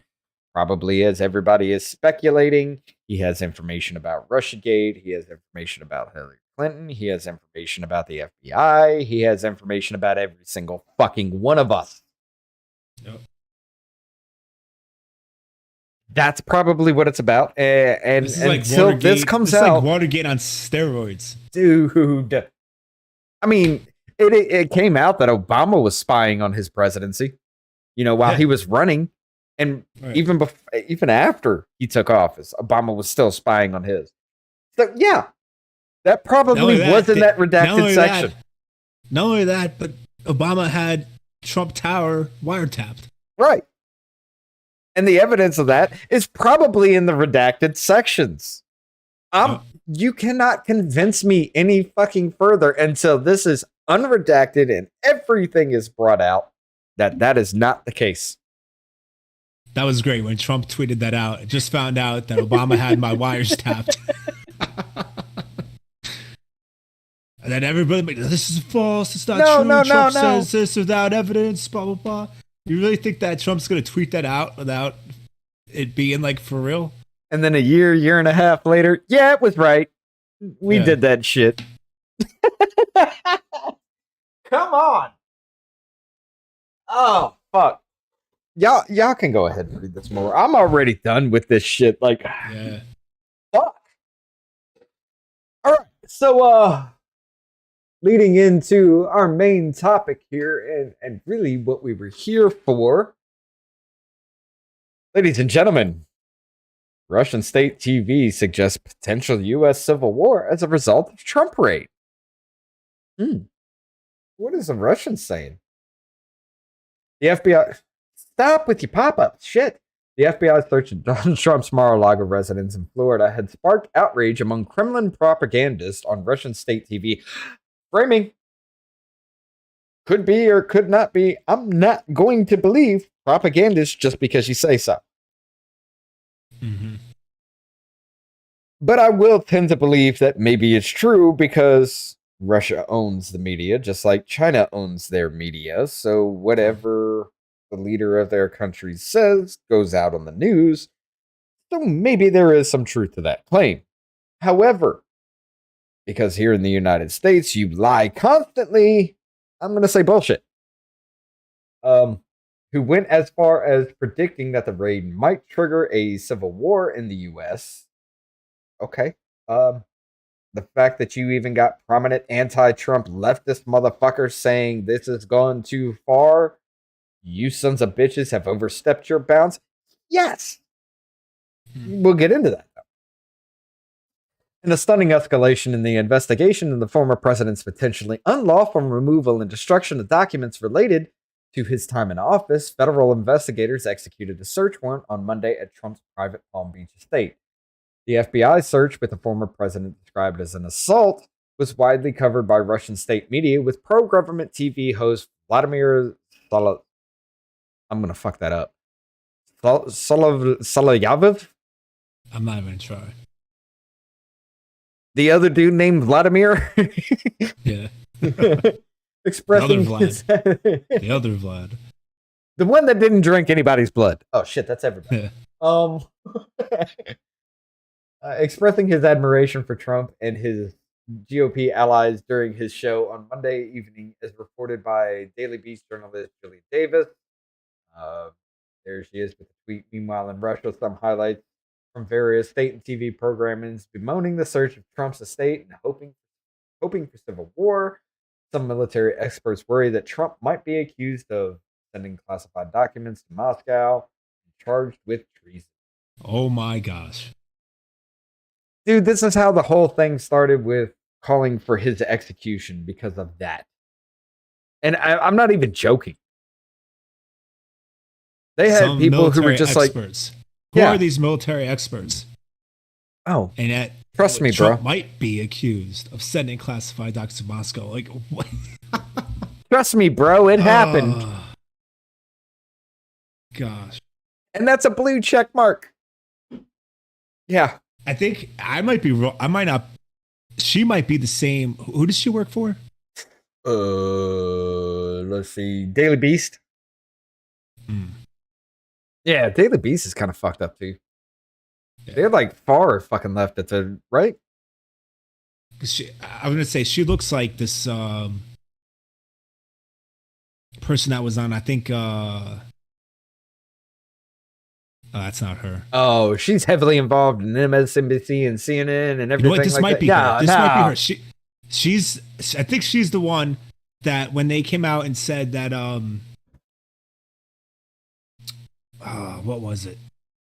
I forgot who it was, but it was like something about the government spending $100 million, and then somebody tweeted out that they could give us all $1 million and still have enough money for whatever. And she was like, "Yeah, that's true." I think that's the same girl. Yeah, I believe it is. Yeah, the son of oh my god, this son of a bitch, $100 million for 330 million people in the United States. Shut up. You could all give us $1 million. Like, no, you could all give us like 50 cents out of that. Right. 37.2 cents or something like that. Oh, god damn it. If that's that woman, I'm already fucking done. I'm already done with her. On the same day, Russian military expert Igor Korochenko? Korochenko. I think that's right. I can't wait till I have Sorek on. That's going to be a fun conversation. Like he's the Russian dude, and like he speaks enough English. He speaks English good enough where you can understand him, but you know he fumbles a lot because English. He lives in Russia. Yes, no, that's cool. There's a reason why. Okay, I'll go ahead and give it away. There's a reason why he's going to be on for episode 47 because he lives in the 47th district of Russia. Okay. So he chose that himself. Nice. Yeah, he was just like, I want it to be episode 47th because, you know, I live in the 47th. What part of Russia is that? I don't know. He explained it to me years ago.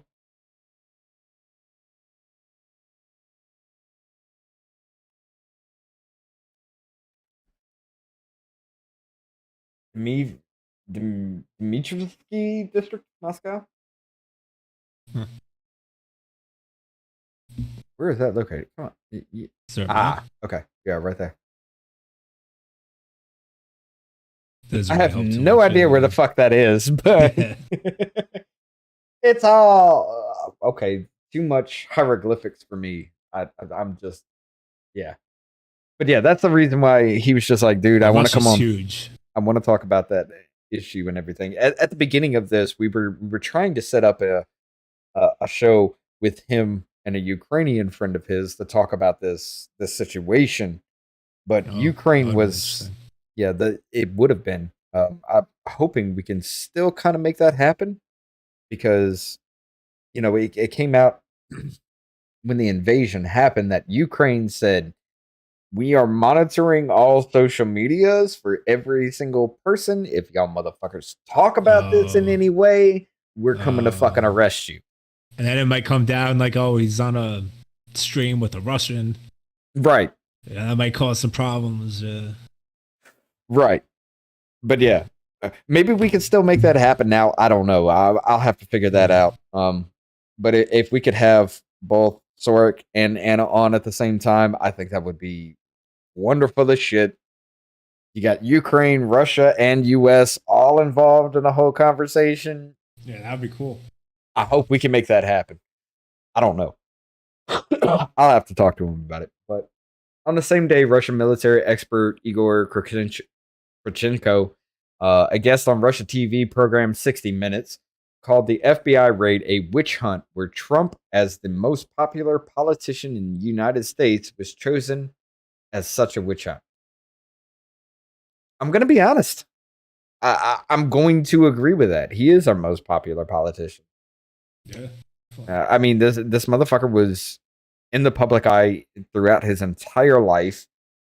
Even before he was president, everybody wanted to be like him. And then all of a sudden, because he ran as a Republican, everybody hated him. Was there any other politician that they have boat parades for? Not that I know of. Not for the U.S. anyway. I've only seen boat parades for Trump. Well, hold on. I did see a blimp during Bill Clinton's presidency of Hillary Clinton, which was frightening as shit as a kid. Did you really see that? That's crazy. I don't. Maybe it was the Macy's Day Parade. I know it was a big parade that was on TV, and I saw that, and it literally scared the shit out of me. Like I was young at that time, during Clinton's presidency. How old are you? I'm 36. Okay, we're the same age. Yeah, I was young at that time during Clinton's presidency, and I saw that little blimp up there on TV, and I was like, "What the fuck? I'm leaving the room." Actually, I'm turning 37 pretty soon. Next month. Actually, a couple weeks. My birthday is September 11th. Oh, wow. All right, I'm November 12th. Yeah, mine was... So that was a nice birthday. 16th. 2001. 16th birthday. I skipped school.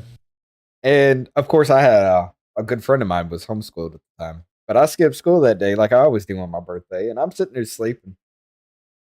My phone rings. So I get up out of bed. I answer the phone. And, of course, it's my friend. He's like, dude, a plane just flew into one of the World Trade Center towers. You need to get the fuck up.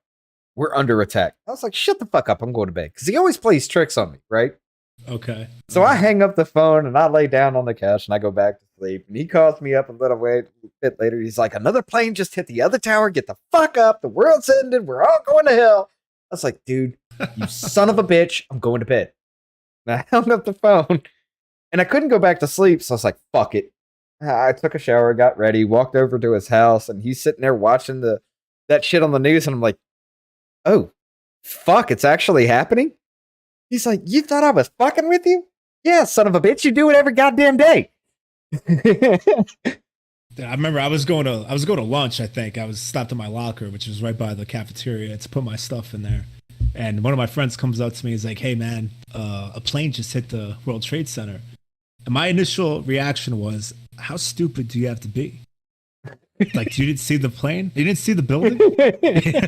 Like, and I was like, what an idiot, right? And so then I go to lunch, and then they start calling people down because, I live in Jersey, so we have people, a lot of people's parents worked in the city. So they started calling people down whose parents worked in New York, and they never made an announcement or anything. And I remember I went up to the vice principal in the cafeteria. I was like, what's going on? And he wouldn't tell me. He was like, oh, I don't know, something's going on. I can't really say what's going on. So I was like, all right. So I knew something was going on. And then as a plane hit, I didn't really believe it, right? I was like, there's no way. I don't know.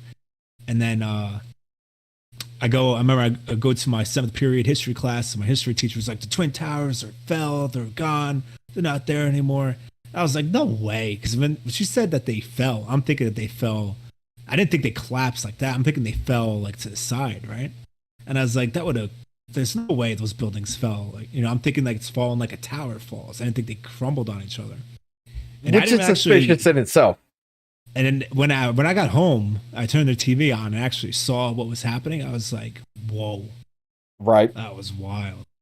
That was replayed all damn day. And, from that whole thing. Where I lived, you could see, if you, there were certain roads that were high enough that you could see the smoke coming from the World Trade Center. Right. My dad and his friend were out fishing. They were in the boat. And so they took it up to the Statue of Liberty, and they watched the whole thing from the boat.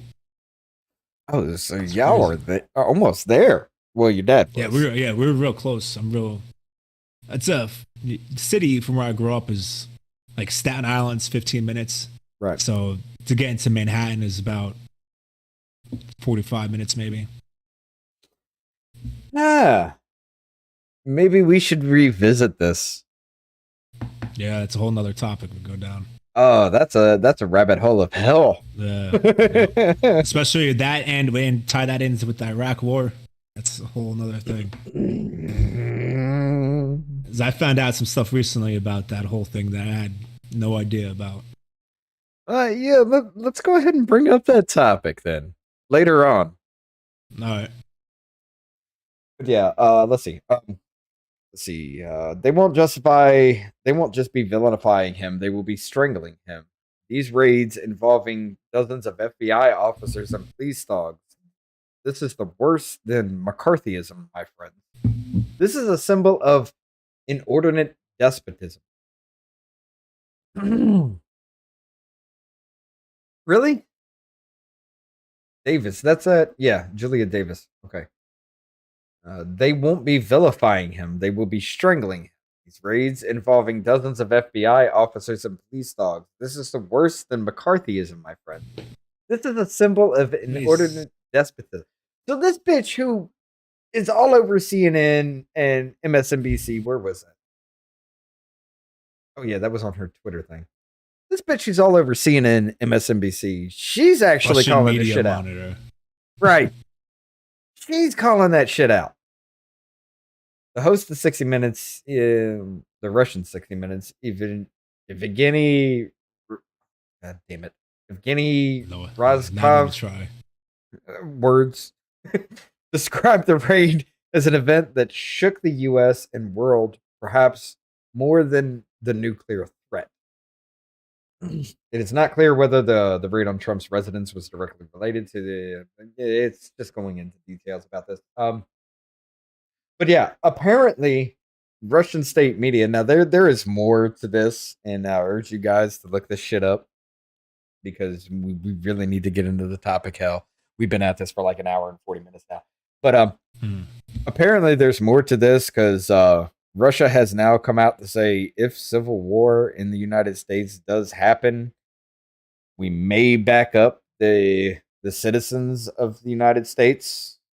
Now, there's talk of Russia or China kind of in the same boat because Russia and China are working together. It's unconfirmed, but I'm willing to say China may do it as well. Which gets us into the main topic here. All right, Travis. Go. With the raid, everything that we know, everything that's been pushed on us, this huge political divide, do you think we're headed towards a civil war? I think we're already in it. And right now it's kind of like a 5G civil war, but I think we're already in it. I think we've already been in it for a number of years too.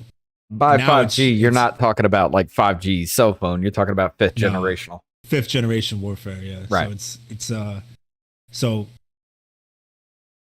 we've been in it for a while, and we are so divided as a country that there is no uniting.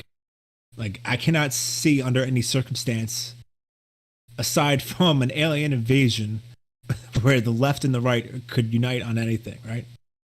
So, and it's interesting to bring that up because it seems like the House is about to come out with some type of stuff on UFOs and aliens, whatever. And I think that's a whole nother. We could have a whole nother topic on that about the Great Reset and New World Order coming in. Because what better way to bring the whole world into one world government than an alien invasion, right? But anyway, we're so divided. Yeah, right, exactly. George Orwell. We're so divided as a country that there is no uniting us because we are all on opposite ends. So now we're in a situation where we're in a warfare of ideas and politics. But their side is taking it to a different level now where they're prosecuting and jailing their political opponents. And then they start with that, and then they start coming after normal citizens like they've done with January 6th, keeping them imprisoned in solitary confinement, people who were trespassing, and you're leaving them locked up pending trial for trespassing. Right. Like, you want to charge them with trespassing, and those who actually committed violence, like, you know, of course, do that. But when you reject bail for trespassing, that's crazy, right? So that's sending a message. The 80-year-old woman with cancer. So, yeah. So then, when we look at what the riots that were going on in 2020, and how local law enforcement basically stood down and did not defend their own communities and let the rioters run free. Mm-hmm. Didn't protect citizens. Yeah. A lot of that was funded by George Soros. So now we saw people on TikTok and all over the place are posting videos of pallets just appearing of bricks and stuff to be used for these riots, right? Mm-hmm. But what happens when they start dropping off pallets of weapons? Good question. You know? And because And it could who's easily dropping be them? done. It could easily be done. By you got these guys like George Soros that are funding all this type of stuff. That could easily be done. And then Not I to don't mention, think that. well, hold Go on. ahead. Not to mention the whole fact that, you know, all the FBI, the Gretchen Whitmer thing, you know, Oh yeah, the Patriot Front thing. Like, right. come on, those are you're glowing like a motherfucker at that point.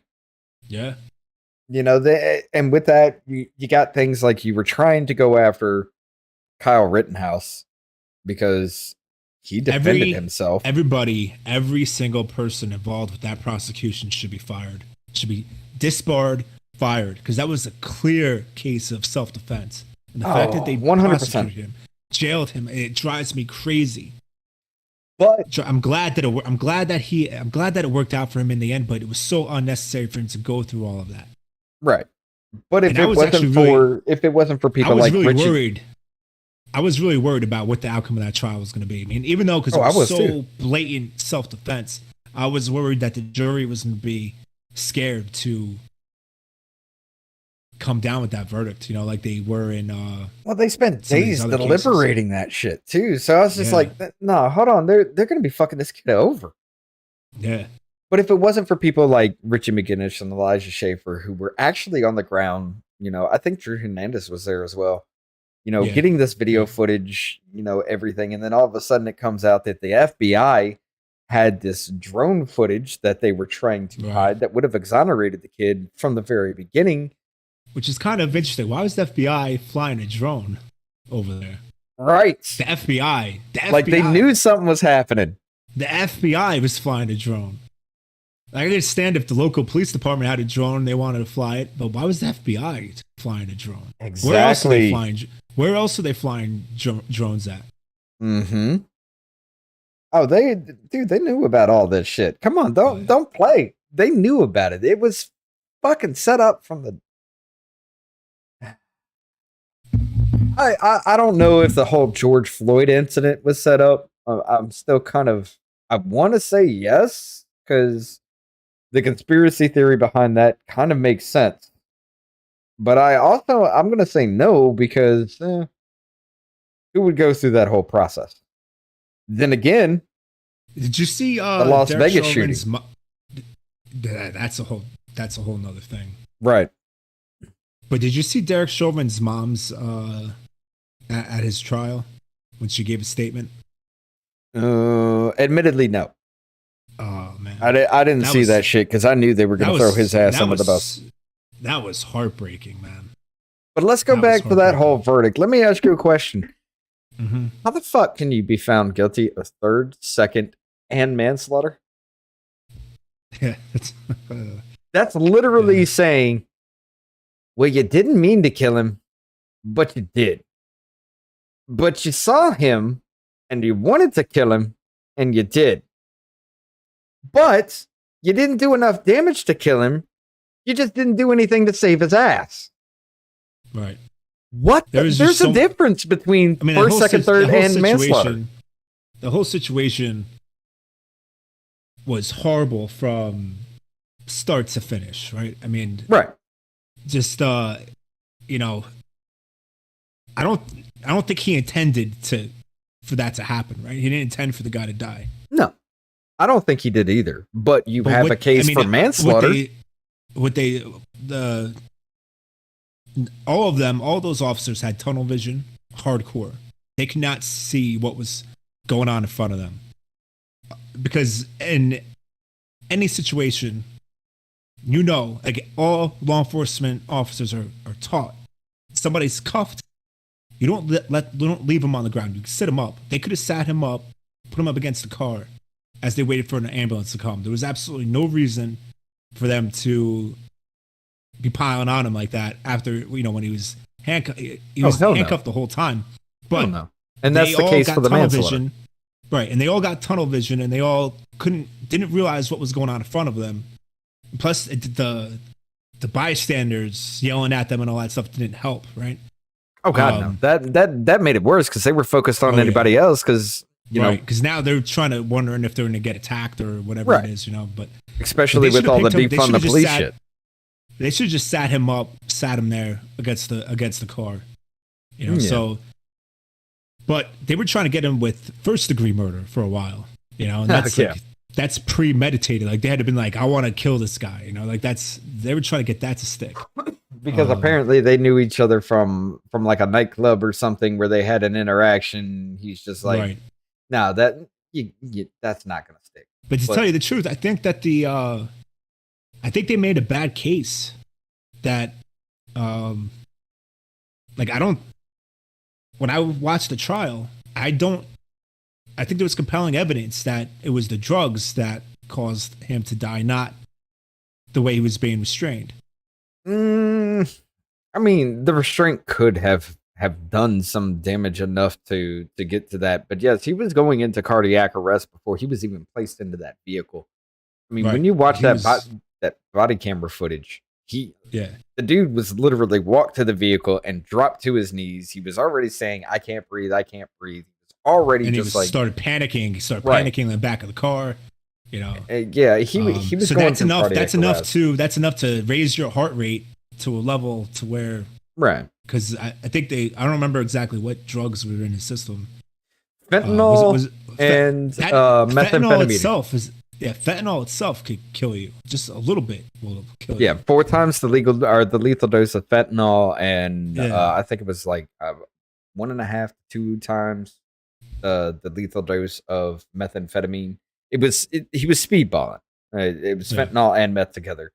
But if just one of those officers there, if just one of them were to break out of that tunnel vision and said, hey, let's get this guy up, we wouldn't even be having this conversation right now. As far as that goes, no, he still would have died, though. Because of the overdose situation, he still would have died. Because, in that body camera footage, before they even placed him in the back of the car, you can hear one of the officers calling for an ambulance, which is why when he passed away, the ambulance showed up like, a minute afterwards and just picked him up and threw him on?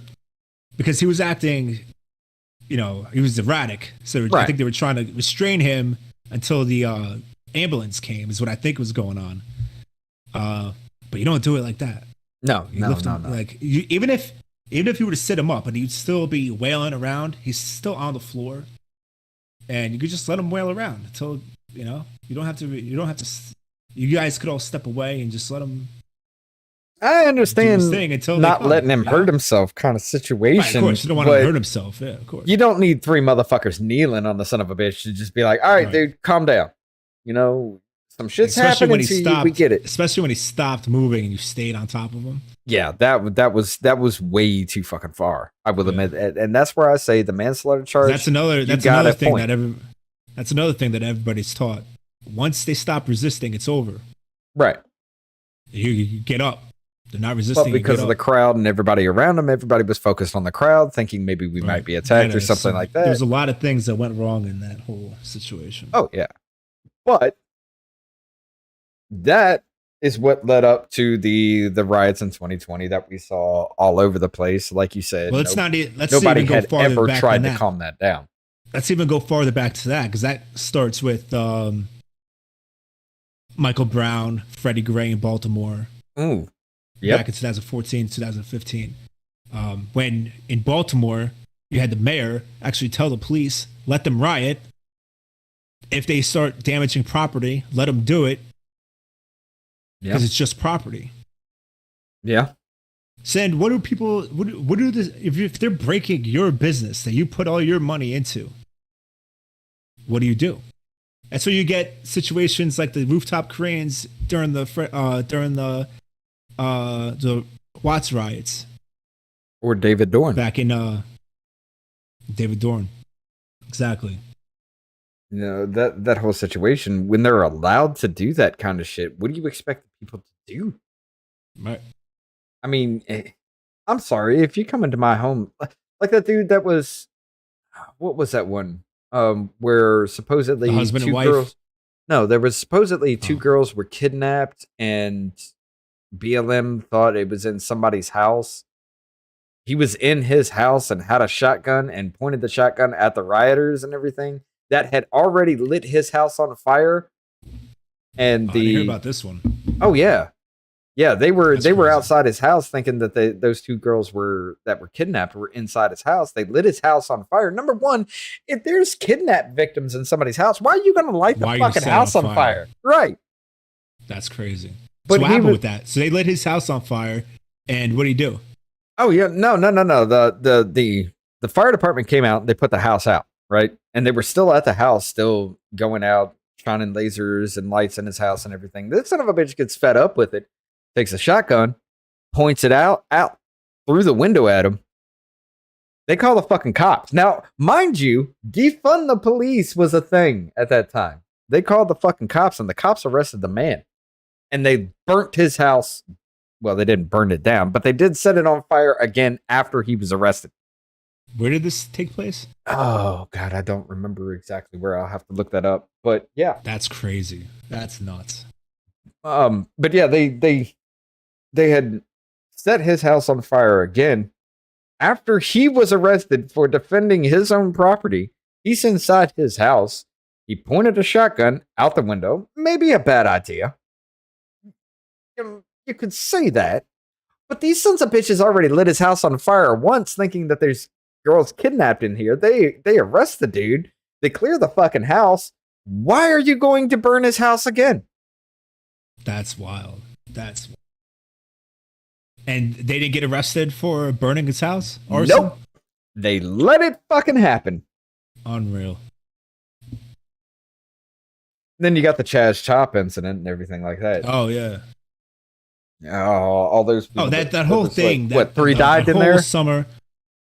And then you have them attacking, I think, was it Portland? They're attacking a federal courthouse day after day. Those cops are going to battle every single day trying to defend Right. that courthouse. And none of them are getting arrested. None of them, like, you just be letting them do it. Right? Like, so you have two teams. Like, so listen, the January 6th protesters, after the whole summer of riots happening and nobody facing any consequences, rioting seems to be okay.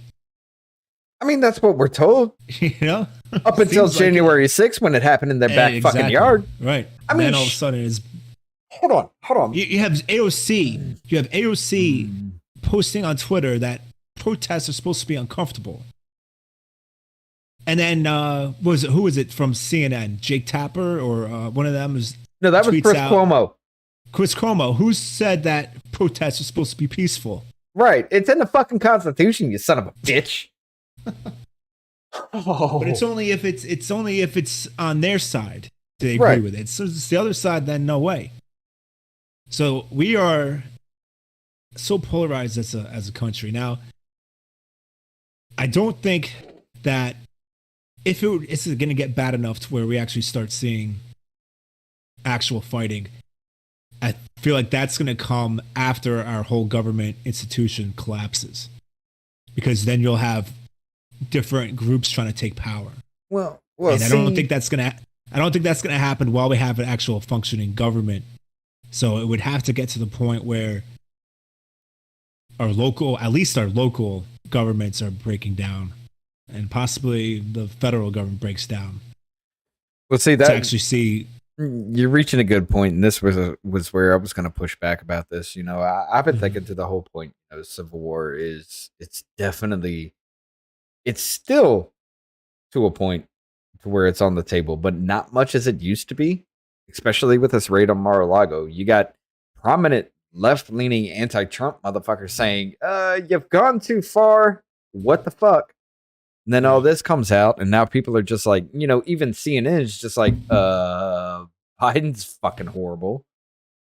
You Yeah. know, this kind of thing. I don't think so much we're moving towards a civil war to where, you know, the ideologues are going to be fighting. I Right. think we're actually moving towards a revolution at this point. You know, this is actually you know, I've been posting on TikTok before, you know, as soon as that hit, I was just like, don't fight with motherfuckers on this. You know, you got people that are trying to say some shit. Don't say nothing. Do not respond. Do not engage with these people because they don't know what the fuck they're talking about at this. Don't fight with them because this is a moment right here, especially with George Conway, a very, very prominent fucking anti-Trump son of a bitch, saying they've crossed the Rubicon. Y'all need to calm the fuck down because we have a moment. Said not to. Yep. Sun Tzu said, "Don't interfere with your enemy when he's making mistakes." Right. I think it was Sun Tzu. Yes, that's in the Art of War. Yes. Yeah. But they're making a big mistake right now. So. And it has been an awakening moment for a lot of people because since then, you know, especially with TikTok and Twitter's the cesspool of dumb shit. It's all fucking bots and everything. So you can't really go off of anything in Twitter. You know, Facebook saw a huge decline in fighting. You know, TikTok, every single social media post here, even on YouTube, you know, you watch these videos of prominent, like, independent medias and everything. You see all kinds of fights happening in the chat. And then all of a sudden, Mar-a-Lago happened, and they're just like, the fuck just happened? Yeah. You know, so this is a seriously uniting event to the whole point where even these left-leaning motherfuckers who were staunch Trump bad, are just like, yeah, he's still a fucking dick and I hate him, but that wasn't right. Yeah. And it's coming to a point now to where, like I said, dude, I think we're going to be headed towards a revolution at this point. You know, I think that we see with what's going on with these primaries, a lot of these establishment Republicans are either lost the re-election or they lost the primary or they're just ended up not running again. Right. So I think we're going to see a big change. We're going to see a lot of fighters coming in, hopefully. Well, even to that point, dude, they're even scared about that shit. It's not going to happen. It's not going to happen overnight. It's going to take a while until. Did you hear about the Marjorie Taylor Greene incident? Incident swatted twice. Yes, twice in a row. I mean, dude, Tim Pool has been swatted 9 times, and the first time was the day after Marjorie Taylor. Well, yeah. But the day after Marjorie Taylor Greene was on was the first time it ever happened to him. Jeremy Hambley was swatted the day that Tim Pool had that bomb threat, credible threat as he calls it, but it was a bomb threat that happened at his studio. Because he was sending super chats, like trying to promote his little coffee brand coffee situation. Shout out to Jeremy Hambley. That's for free. But no, it's, you know, it's that shit happens all the fucking time. Now you're gonna sit there and tell me, I want to touch on this a bit. You're gonna sit there and tell me that they can find Saddam Hussein in a hidey hole, in a fucking hole in the ground, halfway across the fucking world, but they can't figure out who's doing this shit to people? No, they can. Oh yeah, they can. But because it's happening to people that they don't like, the people that are actually telling the truth, the people that are pushing back, there's nothing we can do. Yeah. But yet, you let me or you do this shit to somebody like AOC, we'd be reined in within hours. Oh, yeah. But they found every single person that went into the Capitol on January 6th through the geo tracking, whatever. But, that's not good enough evidence for voter fraud, though, right? Somebody like using a computer voice to say they don't like the way Marjorie Taylor Greene, they don't like the stances she has with transgender kids. Oh, because it was a computer voice, we don't know what the fuck happened. We don't know who it is. We don't know where it came from. You can't figure out where it came from. Yeah, okay. Yeah. Like, but yet, you know, by my fucking phone that tracks every bit of move, fucking look on Google Maps, I can track myself for the past 6 fucking months where my phone has been. You can't figure that shit out? Come the fuck on. So yeah, it's things like this that are just getting to a point where people are actually starting to realize that, especially with all these conspiracy theories, that people that lean to the right were pushing conspiracy theories that have turned out to be fucking true. What are we at? 26, 27 and 0 or something like that. Yeah, Now, something like that. And motherfuckers are starting to just be like, okay, maybe there's a point to this. Yeah. You know, and there's some. It's like, oh, you guys are right about everything. The jabs. Yeah. Let me ask you something. Why are athletes at the prime of their fucking health falling dead on the field? Yep. I don't want to get into that too much because YouTube will definitely fucking take that down. Yeah. Mask is okay. We can say masks don't fucking work. We can say they give you brain cancer, or brain damage, apparently. That's in the thing. That was fucking removed. You can claim that masks give you brain damage on YouTube now. But showing Pfizer's own documents by my own test that was written down 3 days after the show, showing Pfizer's own documents is still against the World Health Organization. The World Health Organization, the superior power of everything and the know-it-all of everything, right? Right. Oh, it drives me crazy. And now all of a sudden, like, we're supposed to be following CDC guidelines too, but now CDC comes out with new guidelines, so nobody wants to follow those anymore. Now it's like, oh no, the vaccinated and unvaccinated have no difference. We're still doubling down on it now. Still, despite the fact that the vaccinated were calling for the death and blocking of healthcare for anybody that wasn't unvaccinated. Oh, exactly. Yep. Yeah. That's okay. That's fine. You can say that on TV. That's fine. Don Lemon's on TV saying, well, all these Trumpers and everything like that, I've got a solution, and it's a final solution. That's okay. But yet you can't even talk about the election that happened 2 years ago. Are we still not allowed to say the nope, the Trump whistleblower? We're not allowed to say his name? Shit about it. But yet you can on TikTok. Oh yeah, okay. Oh no, you can talk about a lot of things on TikTok. Yeah. The harassment and bullying situation, I have noticed this, especially with me going back and forth with the liberal trucker. I have noticed this. The harassment and bullying claim only works if you go back and forth with more than like 2 or 3 videos. After that, yeah, okay, you guys are having a little spat. Maybe you are harassing. Now, there are some instances where, you know, they'll flag you for harassment and bullying within the first one and it gets taken down, but those are the protected accounts. We all know they exist.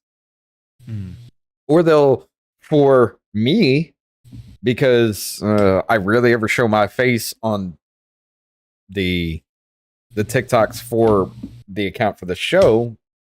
You know, I if I respond to somebody on something, I'll just put like the show symbol and type some words on screen. Right. It's integrity and authenticity.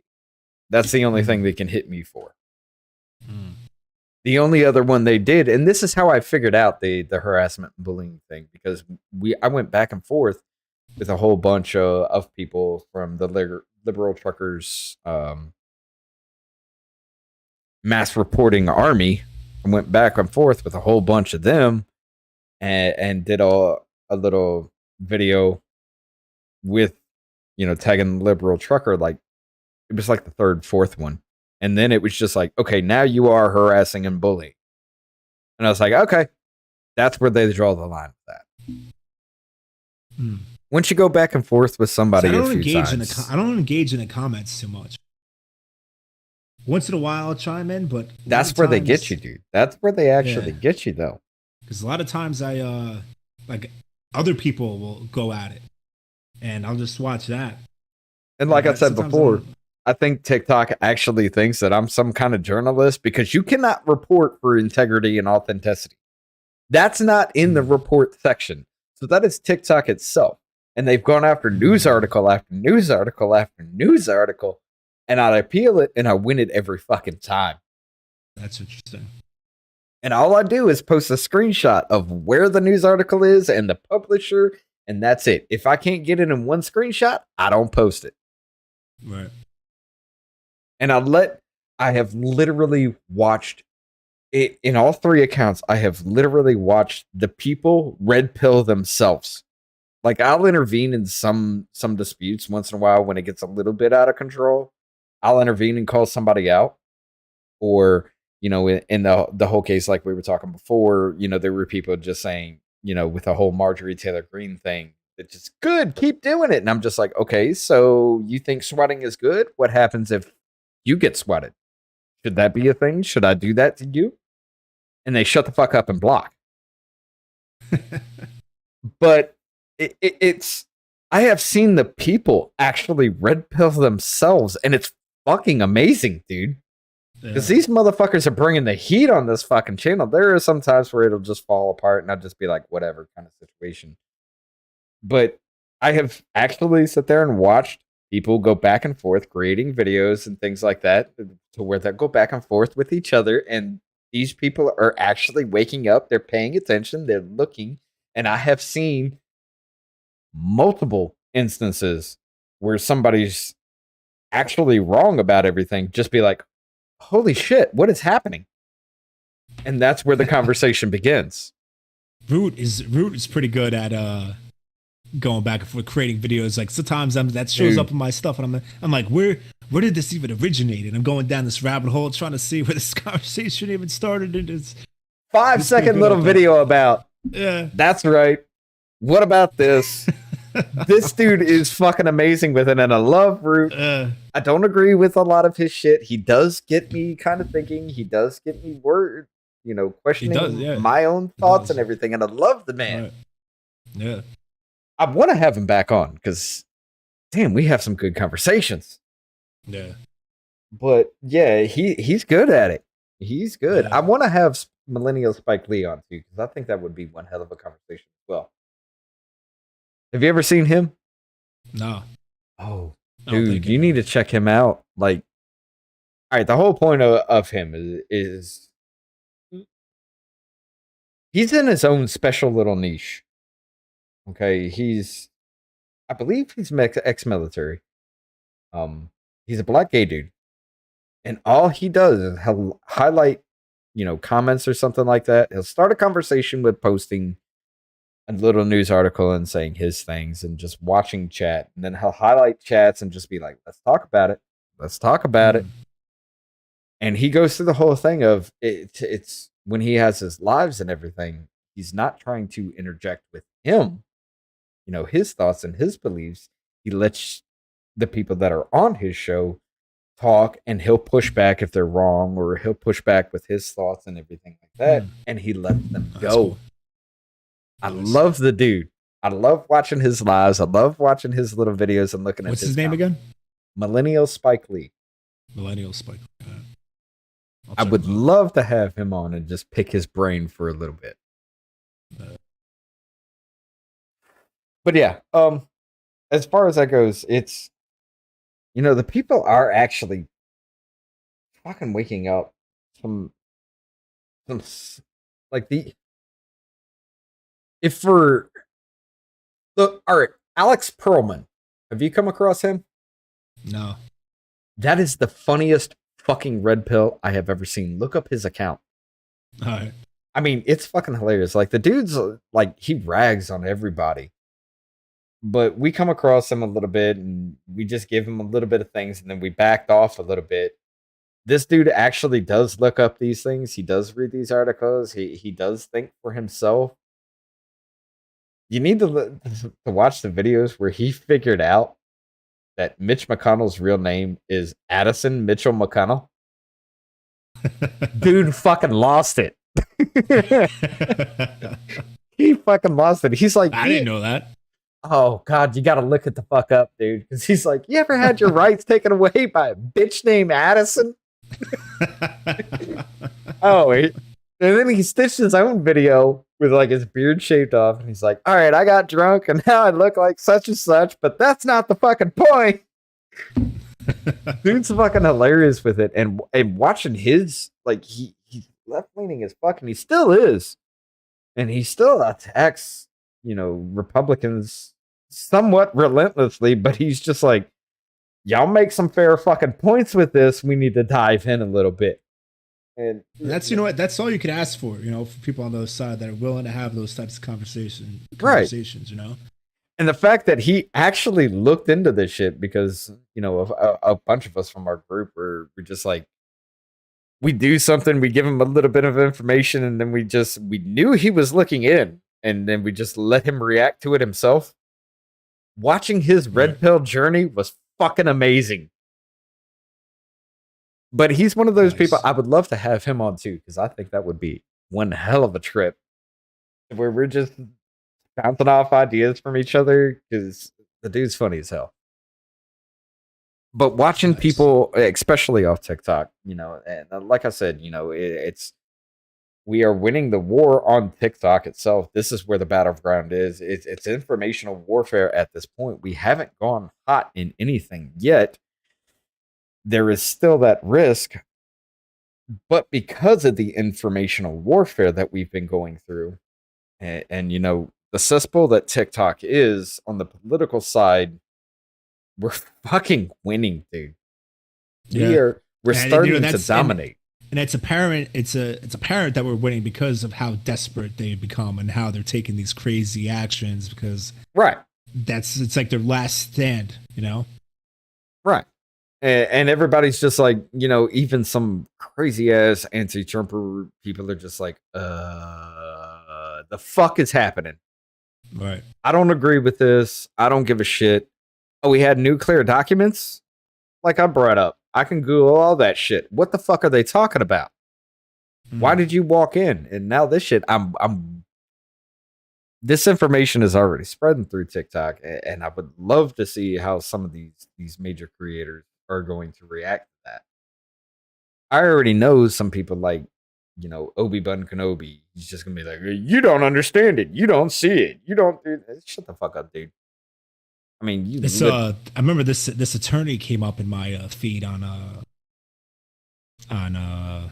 TikTok. I don't follow her or anything, but she posted a video about all this stuff about Trump and classified information. The FBI was right in this and that, blah blah blah. So this is when I engaged in the comments, and I was like, look up the case that Judicial Watch had against trying to get Bill Clinton's tapes, and how the judge ruled that it's the president's decision on what's presidential material and what's personal material. And her response to me was wrong.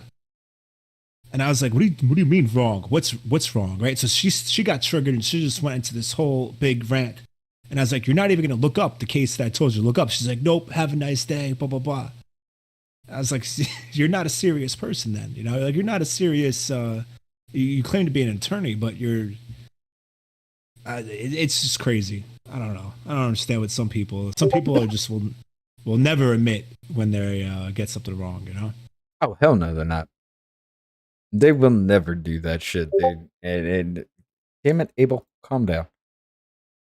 I'm just gonna leave that up because he's gonna keep. But yeah, they'll never admit when they're fucking wrong, and it's just like that sound that's been circulating. It's just like, what is it? I'm a leftist, but I can't defend what you're saying, so I'm gonna pretend like I like what's happening. I forget the exact sound, but everybody's starting to use that shit, and it's amazing because even people that were staunchly against that kind of shit are starting to use that sound now, and I'm just like, you motherfuckers are great. It's because of, I know it sounds I think I know what you're talking about. up. I think I know what you're talking about. It's like, is it the one that says like I'm a Democrat, and I think I know what you're talking about. Yeah. But because I can't push back on your shit, I'm gonna pretend like this is okay.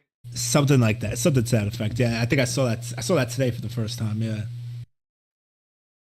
Or oh no, I think it was I'm a Democrat, but I can't think for myself. Yeah. So this blah blah blah. I forget what it was. Yeah, that was I did see that. But it's as far as everybody shits on TikTok because it is a cesspool of horrible dumb shit. Real information is hard to get through. They But you are know what I mean? pushing the trans But thing on the thing everybody. is that the thing is with TikTok, it's also depends on what you watch, right? So like if you don't watch, like I don't see any of the trending dances. I don't see any of that stuff because I don't watch that stuff. So Right. I get stuff that I'm actually interested in, and I don't see any of this other crazy stuff that people talk about. When I first signed up, I did. When I first signed up, I saw a whole bunch of stuff that I didn't want to see, you know.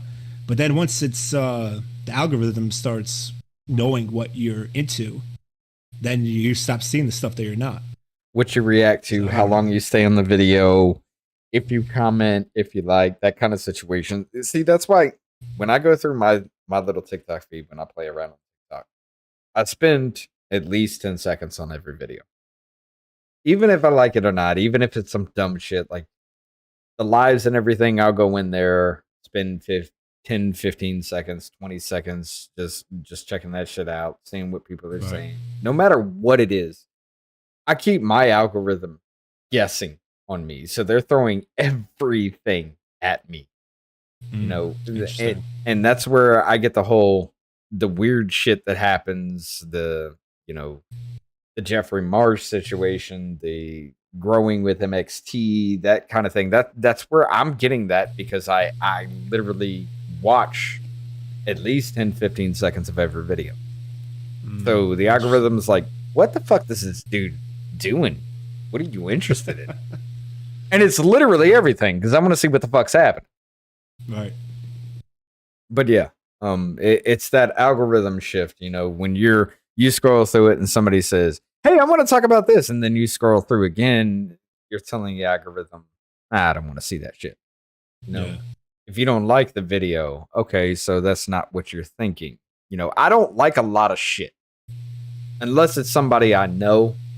You know, unless it's one of y'all within our group and everything like that. I don't like the videos. I'll comment on somebody's like other comment or something where they're just like completely wrong about something. I'll comment then, or if they're just like, it was like with a Marjorie Taylor Greene thing, somebody else had posted a video about it, and they're just like, well, why were they rated? Why did they go in? And I'm just like, they have to. Every time that kind of call is made, they have to. And that kind of shit. That's what pushes the algorithm of TikTok. So if you're skipping through all that shit, you're not going to see the shit that happens in the background. Right. Which is how, all these other creators that go against TikTok, that's how they're finding this because they're looking for it. They're not going to find us because they're not looking for us. They're not seeing the political background or the political battlefield because they're looking for weird trans things. They're looking for, libs of TikTok situation. That's what they're looking for. They're not seeing us. I was like, how are they finding this stuff? Because I never see any of that stuff on my. Oh, I see it.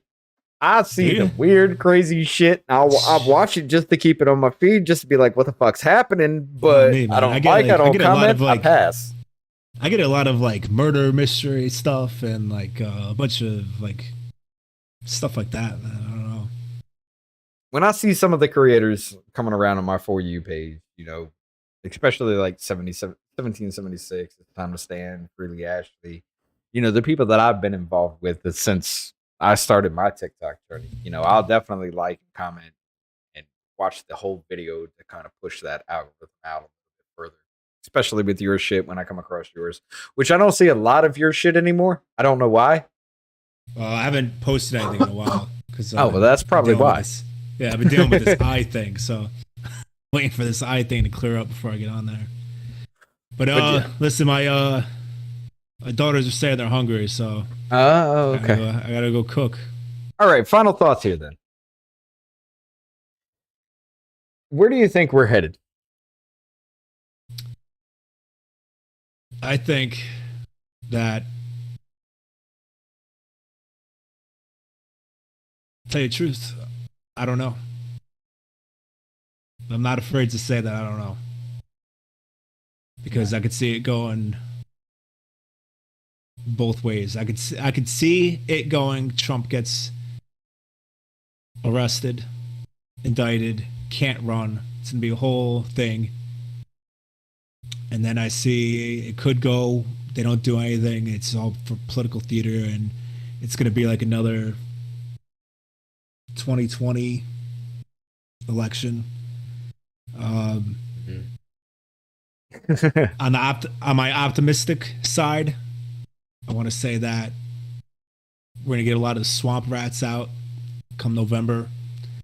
I think there'll be more accountability, or I could hope that there's be more accountability. And I think if the House and Senate flip in November, then I think that a lot of this nonsense is going to calm down. A lot of the witch hunts that are going on are going to stop. So it's gonna depend on what happens in November. I think is if the House and Senate don't flip in November, then I think that it's gonna be some dark days ahead of us. If we even make it to that point, because every bit of October is going to be a shit show. Yeah, definitely. But I agree with you. Like I was leaning towards like Civil War. You know, especially since 2020, I was leaning towards there's going to be definitely something happening. But especially with the Mar-A-Lago raid and everything, people are pushing back. People are starting to understand if they continue this shit, I don't see any other choice but yeah, you're going to have those NPCs. You're going to have those people that don't follow along with anything. Yeah. But I feel like we are moving towards a revolution at this point because people are. Because this country can't continue down this path. Oh, hell It's going to crumble. It's going to crumble. It's going to crumble. So something has to give somewhere. The mass printing of money, you know, the whole president doesn't control gas prices kind of situation. Everything that we've been dealing with as far as the informational warfare. And, you know, a lot of us have been staunch advocates that have changed, especially with the TikTok algorithm. Fuck Twitter. There's no way you can save that shit except to burn it to the ground and bring it back up. Right. Granted, I haven't seen a lot of Facebook going around because Facebook's been somewhat neutral. But, dude, I think we're winning this. I think so, too. And I think that, I think that there's going to be a switch in November. I think that it's going to, I think that a lot of people just saw how bad things got after this last election, that I think that enough people saw how bad it got and how they were warned how bad it was going to get. Right. They didn't want to listen, and now they're seeing it for themselves with gas prices the way they are, inflation the way they are. And I think that sometimes that's what it takes. Sometimes it takes things to go so badly for people to wake up and realize that was, as much as you didn't like the other guy because of the way he talked or whatever, but you had to see that his policies were legit. Yeah. And so I don't know if it's gotten bad enough. I mean, I sure hope so, but we'll see. Definitely this raid on Mar-A-Lago is going to play a huge play. I don't think they can justify what they've done in any way, shape, or form. And I think a lot of people are going to be like, all right, so if you can do that to him, what the fuck are you going to do to me? Right. And I don't think there's enough spin that they could put out there that's going to get enough people to support that. You know, you're always going to have your small groups of people that agree with it. Right. But for the majority of people, like especially independents, there's like, you can't win elections without independents. So you have enough independents that see this and you're like, this is some messed up stuff. Right. You're in a losing game there. All right. Well, I appreciate you coming on. talking with us Appreciate you having me. and going through some shit with us, giving your ideas. Definitely want to have you back on. Dude, let's go through the 9/11 thing on 9/11. Okay. What day of the week is that? I don't know. Let me look that up. That's coming up very soon. It's a Sunday. It's a Sunday. Okay. Yeah, I'm probably gonna be at work on that day. Damn. Okay. Yeah. In the afternoons, Fridays are the best day for me. Okay, so let's do it the Friday then. The 9th? Yeah. All right. Let's go ahead and get studying up on that shit and just kind of come through some shit here. We'll do a 9/11 special. Sounds good. All right, dude. Perfect. I appreciate y'all. All right, man. Appreciate you. Have anything else for anybody else? No, that's it. All right. Where can everybody find you at, dude? You can find me on TikTok, Flip the Script Podcast. It's flip underscore the underscore script underscore podcast. Same thing on Instagram, Facebook. It's Flip the Script Podcast. YouTube, Flip the Script Podcast. That's it. All right. Well, everybody, I'm going to after the show get some shit worked out with my OBS. Apparently, I fucked up a very, very good bit at the very beginning of this. I don't know how it happened, but we'll get it worked out. Tomorrow, roughly around 8:30 or so, we'll be coming back on with Glowy Actual. And maybe Tristan will show up again. We're going to be talking more about Executive Order 140, 57, 67, something about cryptocurrency. As a matter of fact, we need your help. Sorry to disrupt. Get the fuck off my screen. Why? Dismissed for 30 days. Executive Order 14067, ensuring responsible development of digital assets. We will be talking about that more, going through this a little bit more with Glowy Actual and hopefully Tristan on. But we'll check that out. Y'all take it easy. I appreciate you hearing the dumb little rants we have, getting off topic and having conversations. This is why we are here. Love to hear from every single one of you. But until then, ladies and gentlemen, remember this. Y'all have a voice, and it is definitely important, now more than ever. Please, sit down. Let's have a conversation. Take it easy, everybody. We'll see you again.